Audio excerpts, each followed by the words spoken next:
Voilà, nous sommes en direct. Bonsoir à toutes, bonsoir à tous. Très heureux de vous retrouver sur Mysteria TV, la chaîne de l'infini, pour un nouveau numéro ce soir. Alors, ce soir, je suis donc en compagnie de Francesca Gagliardo. Bonsoir, Francesca. Bonsoir, Anatole. Bonsoir tout le Voilà. monde. Alors, ce soir, on va vous apprendre un petit peu à comment aider votre animal. Ce soir, on va faire une conférence sur le Reiki animal. Francesca, qui est donc une spécialiste dans le domaine, qui est donc maître Reiki. Donc, elle pratique et enseigne le Reiki Usui, Kurana et le Kundalini. Son histoire personnelle la pousse tout naturellement à proposer le Reiki aux animaux. Son amour des animaux la pousse à créer un site internet gratuit pour les animaux, une plateforme où tous les animaux qui en font la demande peuvent recevoir du Reiki et d'autres soins énergétiques gratuitement. Lors de cette conférence, nous aborderons les notions suivantes. Qu'est-ce que le Reiki? Est-ce que ça marche avec les animaux et comment cela fonctionne? Alors moi, c'est vrai que j'ai connu Francesca grâce à une intervenante qui m'a dit, écoute, je connais une dame avec qui j'ai fait des formations pour le Reiki et elle fait du Reiki animal. Contacte-la, écoute, tu vas voir, c'est fabuleux. Et c'est vrai que c'est au moment où mon chien, Maestro, faisait des crises d'épilepsie. J'étais un petit peu paniqué sur le moment parce que c'est quelque chose qui est très impressionnant, l'épilepsie. Hein. Autant chez les humains, mais même chez les animaux. Et j'ai trouvé fabuleux son site. J'ai trouvé fabuleux car les gens sur le site, tout de suite, j'ai mis un petit peu ce qui se passait et tout de suite, les gens sur le site, je commence les soins directement. Pourtant, il était tôt. Hein. Je me souviens quand j'ai posté, il était 7 heures du matin. Il y avait déjà des gens qui étaient connectés. Tout de suite, ils ont pris en charge les soins pour Maestro. Les gens commencent les soins. J'ai trouvé cet amour gratuit pour les animaux extraordinaire. C'est vraiment pour remercier vraiment Francesca que vraiment je veux faire cette conférence ce soir pour toutes les personnes donc, qui ont des animaux et qui ne veulent pas forcément passer par la case veto parce que, bon,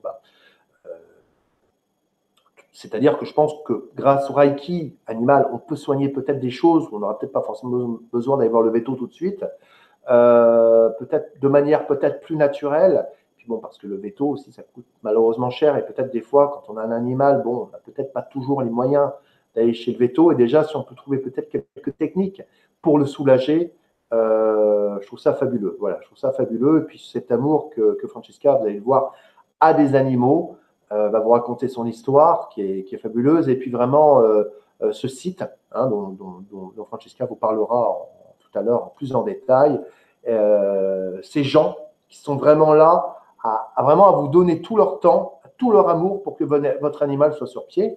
Et moi, je dois dire que pour Maestro, bien entendu, je veux dire, il s'est rétabli et aujourd'hui, il n'a plus jamais refait une seule crise. Depuis, bon, il a un traitement, bien sûr, il a un traitement médical, mais au-delà de ça, il a des cachets à prendre matin et soir. Mais quand même, je pense que ces soins de Reiki l'ont énormément aidé. Car aujourd'hui, je veux dire, on dirait un chien qui n'a jamais été malade. Quoi. Voilà. Alors, Francesca, peut-être, si tu veux, tu peux déjà, si tu veux un petit peu te présenter, peut-être un petit peu nous expliquer ton parcours, comment tu en es arrivé au Reiki, puis ensuite au Reiki animal. Alors, eh bien oui, je suis donc Francisca Galindo et mon parcours, comme celui de beaucoup de monde, est un parcours qui est fait d'un petit peu de souffrance dans la vie. On ne vient pas au Reiki si on n'a pas vécu certaines souffrances. C'est parce qu'on cherche un moyen d'aller mieux que l'on va, à un moment donné, venir au Reiki. Et en fait, moi, ce qui m'a poussé à venir au Reiki, enfin, c'était le Reiki, c'était un hasard. On sait qu'il n'y a pas de hasard dans la vie, mais c'est vrai que c'est le Reiki qui s'est présenté à moi, si on peut dire, parce que je cherchais un moyen de soulager mon asthme. Je faisais des crises d'asthme de malade depuis 15 ou 20 ans et mon médecin m'avait dit qu'il fallait que je prenne du Sérétide, donc vous savez ce que c'est, pour ceux qui font de l'asthme, c'est de la cortisone, matin et soir. Et il m'avait dit, parce qu'en fait, j'ai ma fille qui prend du Sérétide matin et soir. Donc, ah ouais, c'est atroce. Voilà, Sérétide, voilà, c'est une espèce comme une ventoline, elle prend ça dans une chambre à air. Et elle est c'est obligée ça. de respirer ça matin et soir. C'est très, très contraignant. C'est ça.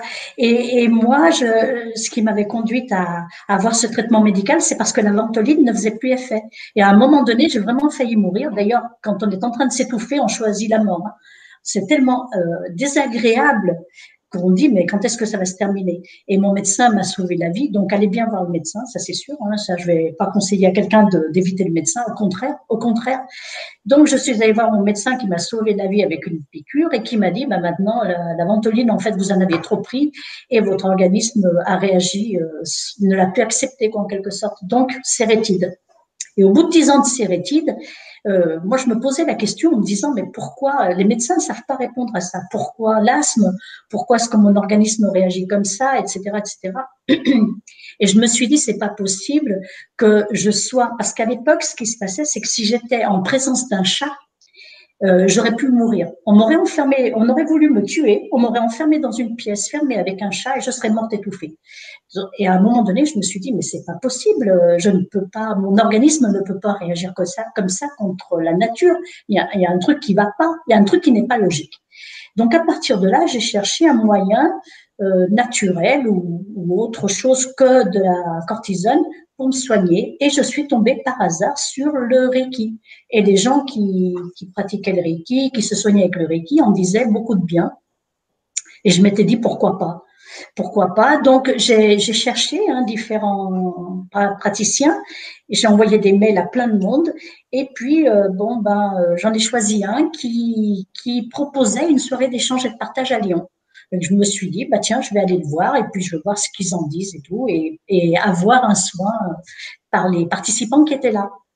Et ça m'a convaincu. Il m'a convaincu parce qu'il était très honnête. Il m'a dit, écoute, tu es gentil, mais si tu viens pour ton asthme, je te dis franchement que ça va pas suffire te faire initier au Reiki au premier degré. Déjà, il va falloir aller jusqu'au troisième degré parce qu'il faut aller chercher dans l'inconscient ton problème, la cause de ton problème. Parce qu'il faut savoir que j'avais cherché déjà dans mon inconscient, j'avais déjà fait une psychanalyse pour savoir où était le problème. Alors, j'ai appris plein de choses sur ma vie, mes parents, mon enfance et tout ça, mais l'asthme était toujours là. Rien n'avait changé. Donc, en fait, le symptôme, lui, il était là. Donc, il m'a dit, il va falloir que le Reiki aille chercher dans ton inconscient, il faudra aller au moins jusqu'au troisième degré. Et en même temps, il va falloir que tu fasses des pratiques pour changer des choses dans ta vie. C'est qu'il y a quelque chose qui t'étouffe. Donc, c'est ça qu'il faut changer. Il faut aller chercher ce que c'est. Et voilà comment j'ai commencé en 2003 à me faire initier au Reiki. Voilà, suite à l'asthme. Et aujourd'hui, je ne prends plus ni sérétide. De temps en temps, je sens d'oppression, évidemment, puisque c'est mon point faible, mais je sais exactement ce que c'est, pourquoi. Et avec le Reiki, j'arrive à me le faire passer très facilement. Donc, c'est vrai qu'aujourd'hui, je ne prends plus de sérétide. Mais je ne conseillerais pas aux gens Le d'arrêter. Reiki, le Reiki t'a vraiment aidé à te soigner de ton asthme, quoi. Donc, c'est quand même assez exceptionnel ce que tu racontes parce que, bon, des personnes asthmatiques, il y en a un paquet. Beaucoup de personnes qui. Moi, j'ai eu de l'asthme. Hein.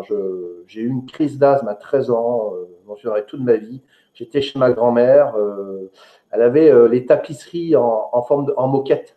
Voilà. Et elle aérait jamais. Voilà. Ah oui, Elle aérait jamais. Elle aérait peut-être une fois par an. C'était les tapisseries qui dataient des années 70 qui avaient été aérées depuis 20 ans. je vois ce que J'ai c'est. passé une nuit. Elle m'a donné un oreiller en plume. Mon Dieu, mais rempli de poussière. Enfin, j'ai passé une nuit, je me suis réveillé en pleine nuit, je ne pouvais plus respirer. Et c'est vrai qu'il y a un moment de panique parce Ouais, que j'ai même pas eu la force de décrocher le téléphone pour appeler les pompiers. De toute façon, je n'aurais même pas pu leur parler aux pompiers. Ma grand-mère, je ne sais pas pourquoi, je ne suis pas allé voir ma grand-mère, j'en sais rien. J'ai réussi en buvant de l'eau, en me calmant petit à petit. Mais ce soir-là, j'ai cru que j'allais crever, quoi. Voilà, c'est donc vrai. c'est vrai que l'asthme, Ah, mais c'est atroce, hein. c'est pas rien. C'est pas C'est vrai. rien. Donc c'est vrai que si L'asthme, tu arrives, si tu, que Reiki, alors le Reiki, quand même, donc là, c'est véritablement comment on pratique le Reiki. C'est quoi le Reiki en fait, pour vraiment les personnes qui n'y connaissent absolument rien à ça. alors, le Reiki est une énergie. C'est une énergie, en fait. Et le Reiki, donc, c'est une énergie qui n'est pas inventée depuis 100 ans. Ce qui est inventé depuis 100 ans, c'est la technique que nous pratiquons, nous, pour canaliser cette énergie-là. Et donc, japonais du fin du 19e, début du 20e siècle qui a inventé la technique, mise au point la technique de canalisation de cette énergie qui nous entoure, qu'on appelle l'énergie universelle. Et donc, cette façon de pratiquer cette énergie, il l'a appelée Reiki. Rei voulant dire énergie universelle et Ki, c'est notre énergie vitale à nous. Donc, c'est la combinaison des deux qui est la pratique du Reiki. Sachant que le Reiki, c'est l'énergie universelle en quelque sorte, l'énergie qui alimente notre énergie vitale et qui alimente l'énergie vitale de tout ce qui vit sur Terre et dans l'univers. Donc voilà, et en fait, ça passe quand même par une connexion au Reiki. C'est-à-dire que pour pouvoir utiliser cette énergie, nous avons deux possibilités. Soit aller voir un praticien qui pratique le Reiki, qui va nous donner des séances. Et quand on a une maladie auto-immune comme l'asthme ou autre chose, c'est pas conseillé parce que ça va pas suffire. Hein, très clairement, vous n'allez pas aller 3 fois par jour voir un praticien tous les jours pendant des années, par exemple. Hein. C'est pour ça qu'il faut se faire initier pour pratiquer soi-même sur soi. Ça nous coûte beaucoup moins cher parce que là, on va le faire sur soi, le soin. Voilà, c'est le premier degré, c'est 180 €, donc c'est beaucoup moins cher que si on va voir un praticien tous les jours pendant je ne sais pas combien de temps. Et donc, cette idée-là de se soigner soi-même, c'est tout l'intérêt de se faire initier au Reiki. C'est d'abord pour soi, de toute façon. Hein. C'est d'abord pour soi avant que ce soit pour les autres. Hein. Voilà. Donc, c'est vraiment quelque chose, ouais. quelque chose qui apporte. Alors, le Reiki, ça, donc, on parle donc de soigner l'asthme, mais qu'est-ce que ça peut soigner également d'autres? On parlera après, bien entendu, hein, ne vous inquiétez pas. Je ne m'éloigne pas du sujet, on parlera des animaux après, il y en a bien évidemment, sûr. Mais c'est pour expliquer vraiment pour les gens, que tout le monde comprenne, qu'est-ce que le Reiki également peut soigner, en quoi il peut nous aider quelque part dans notre vie de tous les jours. Eh bien, en fait, il nous aide dans la vie de tous les jours déjà parce qu'il élève notre taux vibratoire. Moi, je propose toujours aux gens que j'initie et que je forme une pratique quotidienne. Alors, il y a les autotraitements à faire tous les jours. Voilà, pendant un certain temps, pendant 21 jours, hein, pour le premier degré, ça c'est incontournable, mais qu'il faut continuer en cas de moins bien. Mais surtout, il faut faire une pratique quotidienne qui est très courte, très rapide, pour se connecter à cette énergie-là, l'inviter chez soi. Et de cette façon-là, on augmente notre taux vibratoire. Et en fait, ce qui nous éloigne de la maladie, en quelque sorte, c'est l'élévation de notre taux vibratoire. Plus notre taux vibratoire est élevé, plus on est dans une certaine attitude et plus on va être éloigné de la maladie. Lorsqu'on a le taux vibratoire qui baisse, par exemple, l'exemple de la grippe, hein, on va être 20 personnes dans cette pièce, il va y arriver quelqu'un qui a la grippe, donc un virus, et tout le monde ne va pas attraper la grippe. Donc, la cause de la grippe, c'est quand même pas le virus, parce que sinon tout le monde l'aurait. C'est bien que quelques personnes vont attraper le virus et le virus va les affecter, parce que le virus est là pour tout le monde. Et pourtant, le virus n'affecte pas tout le monde. Et c'est ça la question qu'on se pose, en fait. Pourquoi est-ce que certaines personnes vont attraper la maladie et pas d'autres? Et en fait, c'est une question, à mon avis, hein, c'est un point de vue, c'est une question d'élévation du taux vibratoire. C'est une question d'être tous les jours dans un taux vibratoire élevé et dans une certaine attitude mentale et émotionnelle qui nous permet de tenir tout ce qui est maladie à distance. Donc le virus de la grippe, il sera là, mais il ne va pas m'affecter. Moi, ça fait des années que je ne prends pas la grippe. Je vais lui dire, t'es gentil, mais voilà, on cohabite. Mais tu ne me rends pas malade, par exemple. C'est marrant ce que tu dis parce que je parlais justement cet après-midi avec une personne qui va venir sur la chaîne, Laurent Navarro, pour les personnes qui connaissent, donc une personne qui est spécialisée pour aider à augmenter le taux vibratoire justement des gens, lui qui fait ça. Et c'est vrai qu'on parlait de ça justement. Et c'est vrai que il me disait, mais quand le taux vibratoire est augmenté justement, on est dans des vibrations tellement hautes et tellement bien que la vie d'un coup est beaucoup plus légère. Justement, toutes ces pensées négatives, tout ça, elles viennent à nous, mais elles repartent aussitôt. Alors que plus le taux vibratoire est bas, et plus justement on va être dans les soucis, on va être voilà, et par un peu qu'une petite maladie qui passe, hop, c'est pour nous. Voilà. Exactement. Ben, c'est tout à fait ça. Je suis d'accord avec ça. C'est tout à fait ça. Et le Reiki aide à élever le taux vibratoire. Il y a plein d'autres techniques. Le Reiki en est une intéressante et pas difficile, en plus pas compliquée. Donc voilà.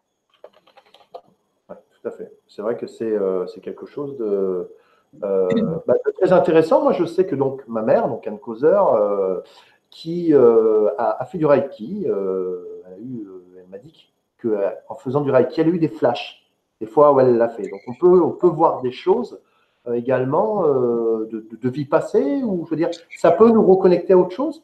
Oui, oui, complètement. Complètement, parce que, évidemment, nous sommes en lien avec une énergie très élevée. Et les symboles, lorsqu'on a les symboles à notre disposition, à partir du 2e degré, par exemple, on commence déjà à être en connexion avec certains symboles. Très clairement, quand on pratique le Reiki, qu'on envoie à partir du 2e degré, on peut envoyer du Reiki à distance. C'est pour ça que j'invite les praticiens du 2e degré à s'inscrire sur le site pour donner du Reiki aux animaux, pour ceux qui aiment les animaux et qui sont motivés par les animaux. Parce qu'à partir du 2e degré, on peut envoyer du Reiki à distance. Mais à partir de là, le fait d'envoyer du Reiki à distance, ça veut dire qu'on se connecte dans un champ énergétique, le champ vibratoire de la Terre. Le champ morphique, disait un anglais, comment il s'appelle déjà, celui qui parlait du champ morphique, Rupert Sheldrake. Je l'ai écouté en conférence, j'ai participé à un congrès de thérapie quantique et il est venu, il a été invité en France et donc Rupert Sheldrake appelle ce champ énergétique qui entoure la Terre le champ morphique de la Terre. Mais moi, j'ai rapporté ça à ce que disait Jung sur l'inconscient collectif. Et dès l'instant où on se connecte à l'inconscient collectif, bien sûr qu'on a des visions de nous et des autres, parce que nous sommes tous en lien. Nous sommes tous en lien et nous sommes tous un, en fait. La vie est une et nous sommes un élément de cette vie. Et forcément, nous avons des connexions. L'exemple le plus flagrant de connexion comme cela, c'est lorsque le virus du sida a été découvert par le professeur Montagnier en France.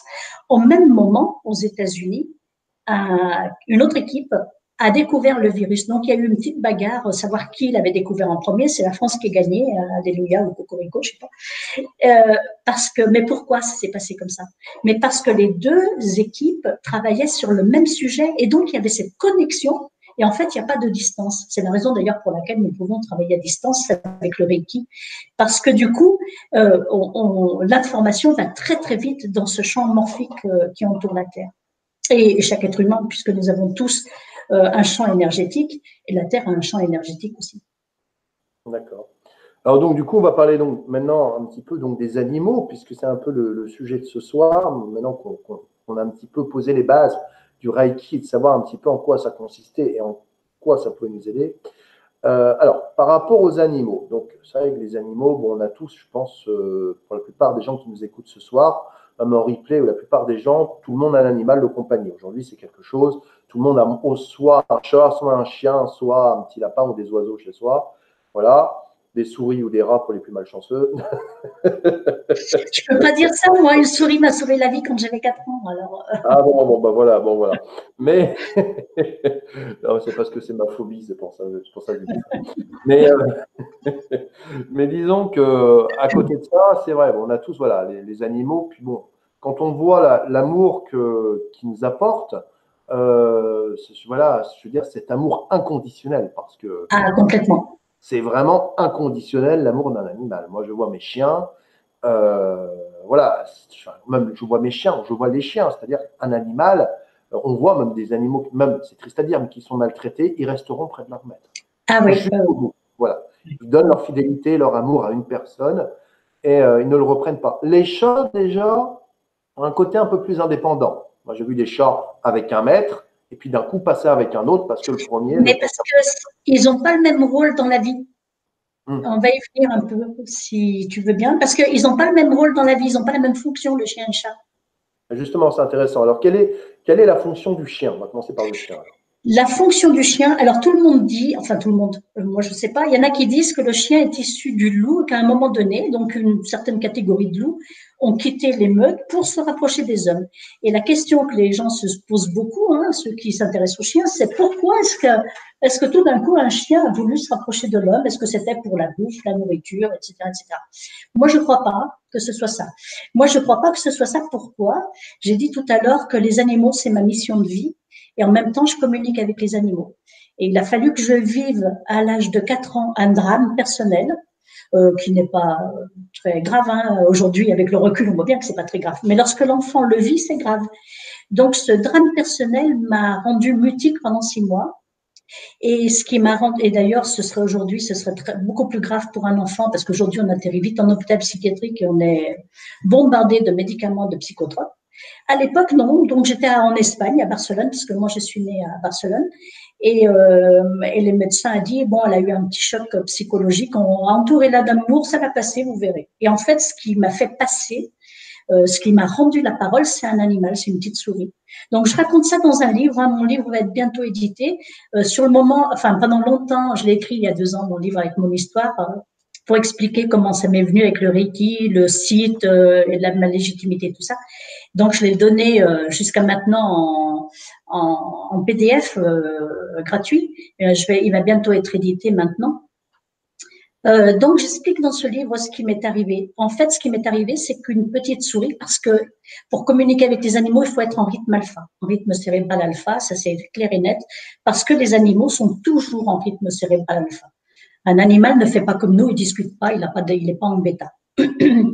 Donc, un enfant qui perd l'usage de la parole, comme moi, se retrouve, du coup, il est plus en bêta parce qu'il ne discute plus avec les autres. Il est toujours un petit peu là, posé un peu comme un légume, hein, si on peut dire. Mais en fait, le rythme cérébral de cet enfant, il est en rythme alpha. Donc, exactement le rythme de l'animal. Donc, moi, j'étais posée comme ça lorsqu'une petite souris est venue me parler. Et ce qui m'a rendu la parole, donc dans ma tête, hein, elle est venue me parler dans ma tête. Et ce qui m'a rendu la parole, c'est parce que j'ai eu envie de lui sauver la vie. Parce que la plupart des humains, quand ils voient une souris, ils n'ont qu'une envie, c'est de la tuer. Hein, on a bien compris le truc. Et là, lorsqu'on a été surprise, la petite souris et moi, en train, enfin voilà, par terre, eh bien, l'humain qui était là voulait absolument la tuer. Et un instinct a surgi de moi et pour sauver la petite souris. Et là, je me suis précipitée sur la personne en lui disant non, non, ne le tuez pas, ne le tuez pas, ne le tuez pas. Donc, j'ai retrouvé la parole à ce moment-là grâce aux animaux. Et puis, j'avais 4 ans. Et puis, le temps passe et ce genre de choses, quand on raconte cette chose-là aux gens, que ce soit nos parents ou à d'autres. À l'époque, en tout cas, on nous disait, aujourd'hui c'est admis un petit peu plus, hein, mais il y a 50 ans, c'était pas tellement admis. Donc les gens disaient, ouh là là, mais elle devient folle, cette gamine, ça ne va pas bien, il faut pas dire ça, ma mère ça la follait complètement, arrête de dire ça, etc., etc. Donc j'ai étouffé en moi, d'où mon asthme, hein. J'ai trouvé la cause finalement. Grâce au Reiki, j'ai trouvé la cause. J'ai étouffé en moi cette mission que j'avais finalement de donner la parole aux animaux en quelque sorte ou d'aider les animaux. Donc, grâce à cette capacité-là, j'ai l'idée, parce que je me connecte aux animaux régulièrement en méditation, que les chiens, peut-être qu'ils sont issus des loups, peut-être que c'est une catégorie à part ou je ne sais pas quoi, ils ont pour mission sur Terre d'enseigner aux humains ce qu'est l'amour inconditionnel. Tu l'as bien dit, un chien, tu le frappes, tu le massacres, tu fais toutes les pires horreurs. Le chien, dès qu'il te voit, il te refait des fêtes, il te donne tout son amour. Ça, c'est flagrant. Ça, c'est le chien. Amour inconditionnel. Et le chat, lui, par contre, c'est parce qu'aujourd'hui, je vis avec un chien et un chat. Tu as vu ma photo. Oui, j'avais tout à fait. J'étais en méditation avec mon chien et mon chat sur la terrasse. Le chat, lui, mon chat là, qui est sur la photo, c'est un chat qui a frappé à la porte, c'est un chat SDF. Et un jour, il a frappé à la porte, il a dit, est-ce que je peux rentrer? Et je lui ai dit, mais je t'en prie, fais comme chez toi. Et en fait, les chats ont une fonction auprès des humains, c'est d'être des thérapeutes. Je vais bientôt demander à une de mes amies de témoigner à ce sujet, un chat qui est venu lui sauver la vie lorsque son mari est décédé.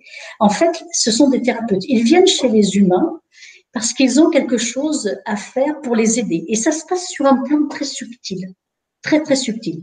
Et c'est vrai que quelquefois, le chat s'en va et part ailleurs. Et on a l'impression qu'en fait, ce sont des ingrats ou qui ne sont pas attachés aux humains de la même façon que les chiens. Mais c'est parce qu'ils n'ont pas la même chose à faire.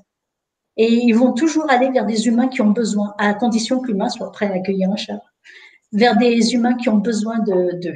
Voilà, énergétiquement. Et mon chat est un vrai thérapeute Reiki. Hein. Il est initié, mon chien aussi. Et c'est un vrai thérapeute Reiki. Quand je fais des ateliers et qu'il est là, il vient toujours choisir une personne qui a besoin d'un gros apport d'énergie. Il va venir se coller à la personne sur son ventre ou à côté et donner du Reiki là où il faut. C'est très intéressant ce que tu dis en tous les cas. Au moins, ça met en moins les bases pour comprendre un petit peu mieux, parce que je l'ai souvent entendu. Parce que, bon, moi, comme j'expliquais, je suis né, enfin, je suis né. Ma mère était plus chat et ma femme était plus chien. Donc voilà, donc, bon, je me suis retrouvé plus avec de chiens que de chats, mais j'aime les deux. Je dirais que j'aime les deux. J'aime les deux. Après, est-ce que de là à dire que, par exemple, moi je prends mon cas, qui est 3 chiens à la maison, est-ce que ça veut dire que plus tu as de chiens, plus tu as besoin d'apprendre ce qu'est l'amour, ou est-ce que Je ça n'a pense, rien à voir? non, je pense pas. Je pense pas du tout. Je pense que les chiens, ils ont cette mission-là parce qu'à un moment donné, il y a beaucoup de gens qui vont avoir toute leur vie des chiens, qui vont finir par mourir et qui n'ont rien appris sur l'amour inconditionnel. Mais, euh, mais c'est la fonction du chien. Il a cette fonction-là. Après, nous, ce qu'on en fait, c'est autre chose. Nous aussi, on aime en retour, on aime notre chien. Enfin, à un moment donné, j'ai lu un livre de Jean-François Pelt. Tout le monde connaît Jean-François Pelt. Il a écrit, enfin tout le monde peut-être pas, j'en sais rien. C'est un écrivain qui a écrit beaucoup sur les animaux. Et un de ses livres, il avait dit quelque chose de. Il est dans la défense des animaux. Hein. Lui, il communique avec les araignées. Hein. Et il avait dit un truc Ouais. super intéressant concernant un de ses amis. Il dit voilà, j'avais un ami qui avait une chienne et cet ami était quelqu'un de bienveillant d'une façon générale. Et puis un jour, il va chez son ami avec son ami et la chienne, donc, elle n'avait pas vu son maître depuis un certain nombre d'heures et elle est tout de suite venue vers lui pour lui faire des fêtes comme font les chiens quand on arrive à la maison. Et il lui a donné un coup de pied alors que la chienne allait mettre bas, elle attendait des bébés. Il a donné un coup de pied à la chienne pour qu'elle s'en aille parce que ça l'a gêné qu'elle vienne vers lui. Et lui, Jean-François Pell, tu dis, mais pourquoi tu fais ça Elle est venue te faire des fêtes parce qu'elle t'aime. Pourquoi tu fais ça? Pourquoi tu lui donnes un coup de pied là? Tu lui as fait mal parce qu'elle est partie en pleurant, bien sûr. Et lui, il a répondu, donc ça c'est de l'ignorance, évidemment. Il a répondu, mais non, mais c'est qu'un chien, ça sent rien du tout. Bon, c'était il y a longtemps. Aujourd'hui, on sait que les animaux sont sensibles et qu'ils ressentent et qu'ils ont aussi un système nerveux qui leur permet de ressentir la douleur. Mais donc là, c'était un être bienveillant, pas méchant, pas cruel, mais voilà, il avait une mauvaise attitude avec un chien parce qu'il était dans l'ignorance. Donc effectivement, l'apprentissage, les chiens, ce qu'ils vont nous enseigner, ça va être peu à peu. Et c'est pas parce qu'on en aura beaucoup qu'on va en apprendre plus, c'est juste qu'on va mieux ressentir l'amour d'une façon ou d'une autre. Ils nous enseignent aussi la C'est-à-dire patience. Hein, que tu nous dis effectivement, oui, c'est vrai, ouais, tout à fait. Moi, ça a été mon cas, hein, surtout avec le bosseron. Là, et ce que je veux dire par là, c'est que quand on a par exemple des animaux, ils sont bien entendu très sensibles, ils ressentent, c'est-à-dire qu'ils ressentent ce qu'on vit. Alors par exemple, mettons qu'on y nourrit de pensées négatives en permanence, de pensées néfastes, l'animal va l'accumuler quelque part. Est-ce que il va pas tomber, il va pas prendre tout le côté négatif, tomber malade quelque part à cause de nos mauvaises pensées? alors, il risque de tomber malade, pas parce qu'il prend nos mauvaises énergies, nos mauvaises ondes ou nos mauvaises pensées négatives de façon passive. Hein. C'est pas comme ça qu'il va le faire. J'ai une anecdote que je peux raconter à ce sujet d'un chien qui en est mort d'ailleurs. Parce qu'il s'est sacrifié pour son maître. Et on m'avait demandé d'envoyer du Reiki à distance sur ce chien de façon très spécifique. Ça se passait dans une ferme. Enfin, moi, je connaissais pas les gens. C'était par l'intermédiaire d'une de mes amies. Et donc, dans une ferme, les gens venaient de déménager, d'emménager dans une nouvelle ferme. Et dans cette nouvelle ferme, le chien était malade, avait une maladie de peau. Et il fallait pas qu'il se mette au soleil. Enfin, il y avait le vétérinaire avait donné plein d'instructions, mais le chien, il n'en faisait qu'à sa tête. Et donc, elle me dit, est-ce que tu peux envoyer du Reiki à distance à ce chien pour l'aider? Donc, c'est ce que je fais. Je me connecte, j'essaye d'envoyer du Reiki à distance à ce chien. Et le chien, comme en même temps, je fais de la communication avec les animaux, je me connecte au chien. Et là, je vois très clairement l'image qu'il m'envoie. Il se tourne et il s'en va. Ça veut dire, j'en veux pas de ton Reiki. Et je sentais bien qu'il ne voulait pas du Reiki. Et ça m'a paru curieux. Alors, je dis à la personne, écoute, c'est bizarre ce chien, parce que finalement, les animaux peuvent ne pas vouloir. C'est ce qu'on comprend. Et c'est bizarre, ce chien ne veut pas du Reiki, alors je comprends pas. Elle me dit, ah, tu veux pas insister. Enfin bref, ses maîtres sont très inquiets. Donc j'insiste le soir, le lendemain, je renvoie du Reiki à cet animal, à ce chien, et je lui pose la question quand même, parce qu'il veut pas. Pourquoi tu veux pas? Et il m'envoie une image, il m'envoie une émotion de culpabilité, un peu, de tristesse, et en même temps l'image d'un gros animal. comme si ce gros animal avait disparu. Il faut dire qu'un animal, quand il communique avec nous, il nous envoie des images de son point de vue. Donc, s'il ne le voit pas en entier, l'animal, nous, on ne peut pas voir l'image en entier. Donc, l'animal paraissait très, très gros. Donc, je dis à la personne le lendemain, est-ce que il y avait un gros animal qui aurait disparu dans cette maison? Et elle m'explique, ben oui, tiens, c'est bizarre ce que tu dis là, parce qu'il y avait un cheval. Le cheval avait attrapé une maladie de peau similaire à celle du chien. Et les maîtres, suite au conseil du vétérinaire, les maîtres ont éloigné le cheval et l'ont envoyé dans une autre maison, dans un autre pré, je ne sais pas où. Bref, il a quitté la maison. Et c'est à la suite, en discutant avec la personne, c'est à la suite du départ de ce cheval que le chien a attrapé sa maladie de peau. Alors là, ça me donne une indication supplémentaire. Je me dis, tiens, c'est bizarre, il attrape la maladie après le cheval. Donc, je me reconnecte au chien le lendemain.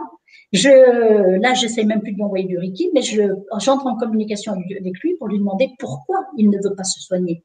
Parce que, en fait, c'était ça la question. Et là, il m'a envoyé l'image d'un humain. Donc, j'ai compris que c'était l'humain avec qui il vivait, son maître. Et en fait, avec une émotion et un sentiment de maladie. Il m'a présenté un humain avec la même maladie que lui. Et en fait, ce qu'il voulait dire, ce chien, c'était qu'il ne pouvait pas guérir parce que s'il guérissait, c'était le maître qui allait tomber malade. Alors moi, j'ai dit à la personne, écoute, visiblement, il y a une très mauvaise énergie dans la maison qui rend les gens qui y habitent malades. Le chien est en train de se sacrifier. Moi, je pense qu'il faudrait que les gens déménagent ou qu'ils fassent nettoyer la maison par un géobiologue. Il faut qu'il fasse appel à un géobiologue qui vienne nettoyer les lieux, ou alors qu'il déménage. Enfin, j'en sais rien. Je sais pas. Je peux pas donner de conseils, mais voilà. Mais visiblement, le chien ne veut pas guérir parce qu'il se fait du souci pour l'humain. Et donc voilà. Tiens-moi au courant. Et 6 mois plus tard, elle m'envoie un texto en me disant le chien est mort, comme c'était prévu. Il est mort. Et effectivement, ils viennent de déménager parce que après la mort du chien, l'humain, l'homme de la maison, commençait à attraper la même maladie de peau. Ah ouais, tu vois, c'est fou. Hein. C'est fou. Et donc, le chien a choisi de se sacrifier. Parce qu'il savait que tant que c'était lui qui était malade, ça préservait les autres. Donc, voilà ce qui peut faire. C'est là où on voit vraiment cette espèce d'amour, vraiment, comme on disait, inconditionnel. Mais voilà. Alors, il y a une question fort intéressante de ma mère. Je la prends parce que on parlait d'asthme tout à l'heure. Donc, ma mère est très asthmatique. Ça fait des années. Et elle a 3 chats chez elle. Donc, elle a 3 chats, dont un chat, enfin 3 chats, dont un chat qui voilà, dont elle est très très proche. Ils sont des thérapeutes, mais ils donnent de l'asthme à certains. Plus on a de chats, est-ce que plus on a de chats, plus on est malade? Parce que elle, comme elle a de l'asthme, mais qu'elle adore ses chats, elle ne veut pas s'en séparer, mais ses chats lui donnent de l'asthme. Donc, comment faire, toi, pour un petit peu dans un cas comme ça? Et c'est là qu'il faut rectifier le truc, parce que moi, maintenant, je vis avec un chat. Et mon chat dort avec moi, et je n'ai pas d'asthme. Donc, ce n'est pas le chat qui donne l'asthme. L'asthme est une réaction de notre organisme en présence du chat. Donc, c'est pas le chat qui donne l'asthme. Alors, je sais pas pourquoi moi, je sais maintenant pourquoi est-ce que j'avais de l'asthme vis-à-vis des chats. Je l'écris bien dans mon livre, ce que j'ai vécu avec des chats quand j'étais enfant et ce qui a conduit après à avoir ce rejet. Puisqu'en fait, de notre part, c'est un rejet. Notre organisme, il dit, ça, c'est dangereux, il faut que tu le vires. Donc, c'est pas le chat qui nous donne de l'asthme, parce que sinon, si le chat me donnait de l'asthme, aujourd'hui, je pourrais pas dormir avec mon chat. Mon chat pourrait pas venir sur mon lit et passer quelques heures avec moi. J'aurais toujours de l'asthme. Non, non, c'est bien nous. Notre réaction à nous, c'est nous qui réagissons. Notre organisme dit, ce truc est dangereux, hop, je resserre tout pour pas y attraper. Mais le remède est pire que le mal. Alors, je ne sais pas si plus on a de chat et plus on a d'asthme. Il faudrait savoir pourquoi il y a de l'asthme. Oui, bien sûr, tout à fait. Tout à fait. Alors, donc du coup, comment on fait donc vraiment là pour parler un petit peu des soins faits aux animaux. Donc, comme moi, ce que sur ton site, donc toutes ces personnes qui pratiquent le Reiki, qui ont envoyé donc comment ça se passe alors? Comment faire? Alors, est-ce qu'on peut soigner avec le Reiki?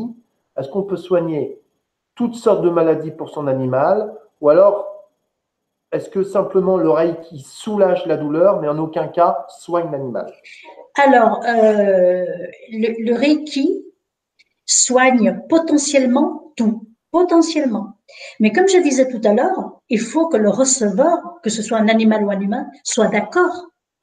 Là, mon exemple de tout à l'heure, le chien ne voulait pas. Donc, il mettait un barrage au Reiki. Mais potentiellement, le Reiki peut tout soigner. Alors, ce qu'il faut quand même, c'est pourquoi est-ce qu'un animal tombe malade? C'est pas logique. Moi, j'ai beaucoup réfléchi là-dessus parce que comme je participe à des séminaires une fois par an avec d'autres maîtres de Reiki où on parle de nos pratiques, au début, il y a une dizaine d'années, moi, j'avais jamais envisagé qu'un animal pouvait avoir besoin. Je sais qu'ils ont besoin ponctuellement de Reiki, mais je ne savais pas qu'ils pouvaient avoir besoin d'une initiation pour ouvrir leur canal, parce que le canal Reiki, qui est dans le corps d'énergie de tout ce qui est vivant, est ouvert pour tout le monde, sauf pour les humains. Enfin, il est ouvert pour les humains à la naissance, et puis se referme après pour X raisons, on ne sait pas trop exactement pour quelles raisons, mais bon, on réfléchit encore beaucoup là-dessus. Et pour moi, potentiellement, un animal ne devait pas avoir besoin d'initiation parce que l'animal, il a son canal ouvert. Alors, pourquoi est-ce qu'il tombait malade? Ça, c'était un peu curieux. Mais l'exemple de ce chien me donnait déjà un début d'information dans le sens où un animal peut se sacrifier pour un humain. Et donc, il y avait des maîtres qui disaient, eh ben, moi, je soigne des chevaux en très mauvais état, et donc je les initie au Reiki pour qu'ils puissent, eux, canaliser cette énergie et se soigner eux-mêmes. Et ils avaient des exemples, plein d'exemples, notamment des maîtres en Belgique, plein d'exemples de chevaux qui ont été sauvés comme ça. Et moi, j'étais pas tout à fait d'accord parce que je me disais, comme quoi il faut toujours revenir sur nos certitudes. J'étais pas tout à fait d'accord parce que je me disais, mais c'est bizarre parce qu'un animal ne devrait pas avoir besoin d'une initiation. Quand on voit comment on pratique les initiations, c'est-à-dire une reconnexion à l'énergie, il y a un protocole, un rituel qui nous permet de nous reconnecter à cette énergie-là. Je me disais, mais un animal, on ne peut pas faire ça. Et normalement, un animal ne devrait pas en avoir besoin. Mais du coup, ça m'a obligée à réfléchir, qu'est-ce qu'un animal? Qu'est-ce qu'un animal? Eh bien, un animal est un être vivant qui fait partie d'un règne. Il y a 4 règnes sur Terre. Le règne minéral, le règne végétal, le règne animal et le règne humain. Et donc, tous les animaux ne sont pas identiques, de la même façon que tous les humains ne sont pas identiques au sein du même règne. Et dans le règne animal, il y a 4 catégories d'animaux. Il y a la catégorie d'animaux dits sauvages qui vivent dans leur état naturel, sans aucun lien avec les humains, aucun contact avec les humains. Et là, eux, très clairement, n'ont pas besoin d'être initiés au Reiki parce que eux s'autorégulent tout à fait convenablement. Et puis après, il y a tous les autres animaux. Les autres animaux sont les animaux dits sauvages, mais qu'on trouve dans les eaux. Et ceux-là, dès qu'ils ont été en contact avec les humains, ou les humains interviennent pour les soigner, pour les nourrir et tout, ces animaux sont dans une grande souffrance. Et là, effectivement, ils n'ont plus la capacité de canaliser cette énergie pour eux. Et puis, il y a les animaux d'élevage qui souffrent énormément également pour les raisons que l'on connaît, élevage intensif, maltraitance dans les abattoirs, bref, peu importe. Et ben, ces animaux aussi ont besoin de ça. Et puis, les animaux dits de compagnie. Et dans les animaux dits de compagnie, eh bien, ces animaux ont besoin aussi, quelquefois, d'une initiation ou d'avoir des soins Reiki. Donc, dans ce cas-là, le Reiki, effectivement, aide à soigner toutes les maladies. Mais moi, je dis toujours que c'est en complément des soins vétérinaires. Vraiment. Parce que déjà, il faut un diagnostic quelquefois. Moi, quand mon chien m'a fait une crise un jour, Jolly Jive, mon canet corso, les chiens peuvent avoir des maladies psychosomatiques. Il faut le savoir. Et ma Jolly Jive était un exemple flagrant. Je devais l'amener dans un chenil parce que je partais 15 jours en Écosse. Et en fait, c'est une colonie de vacances. J'ai choisi la plus belle colonie de vacances qui existe pour les chiens. C'est du côté de Vienne, là dans le sud de Lyon. Et ça s'appelle la Maison de Ouf. Je fais un petit peu de publicité pour ce chenil parce qu'il est vraiment extraordinaire. La Maison de Ouf. Et la Maison de Ouf, j'étais déjà allée la voir avec mon chien parce qu'eux, ils acceptent les chiens qu'après les avoir vus. Et en fait, les chiens ne sont jamais en boxe. Ils sont tous dans une même pièce, ils sont 2 associés et ils se relaient H24, l'un ou l'autre, donc à passer la nuit avec les chiens pour éviter tout problème. Donc les chiens n'ont pas besoin d'être en boxe. Donc ils les sortent, ils sont en liberté, les chiens sont très heureux. Donc je choisis ce chenil, il a un coût, mais c'est normal. Pour moi, tout ce qui est pour mon chien, c'est bien. Donc je choisis ce chenil et la veille du départ, elle savait que le lendemain, elle devait aller là-bas.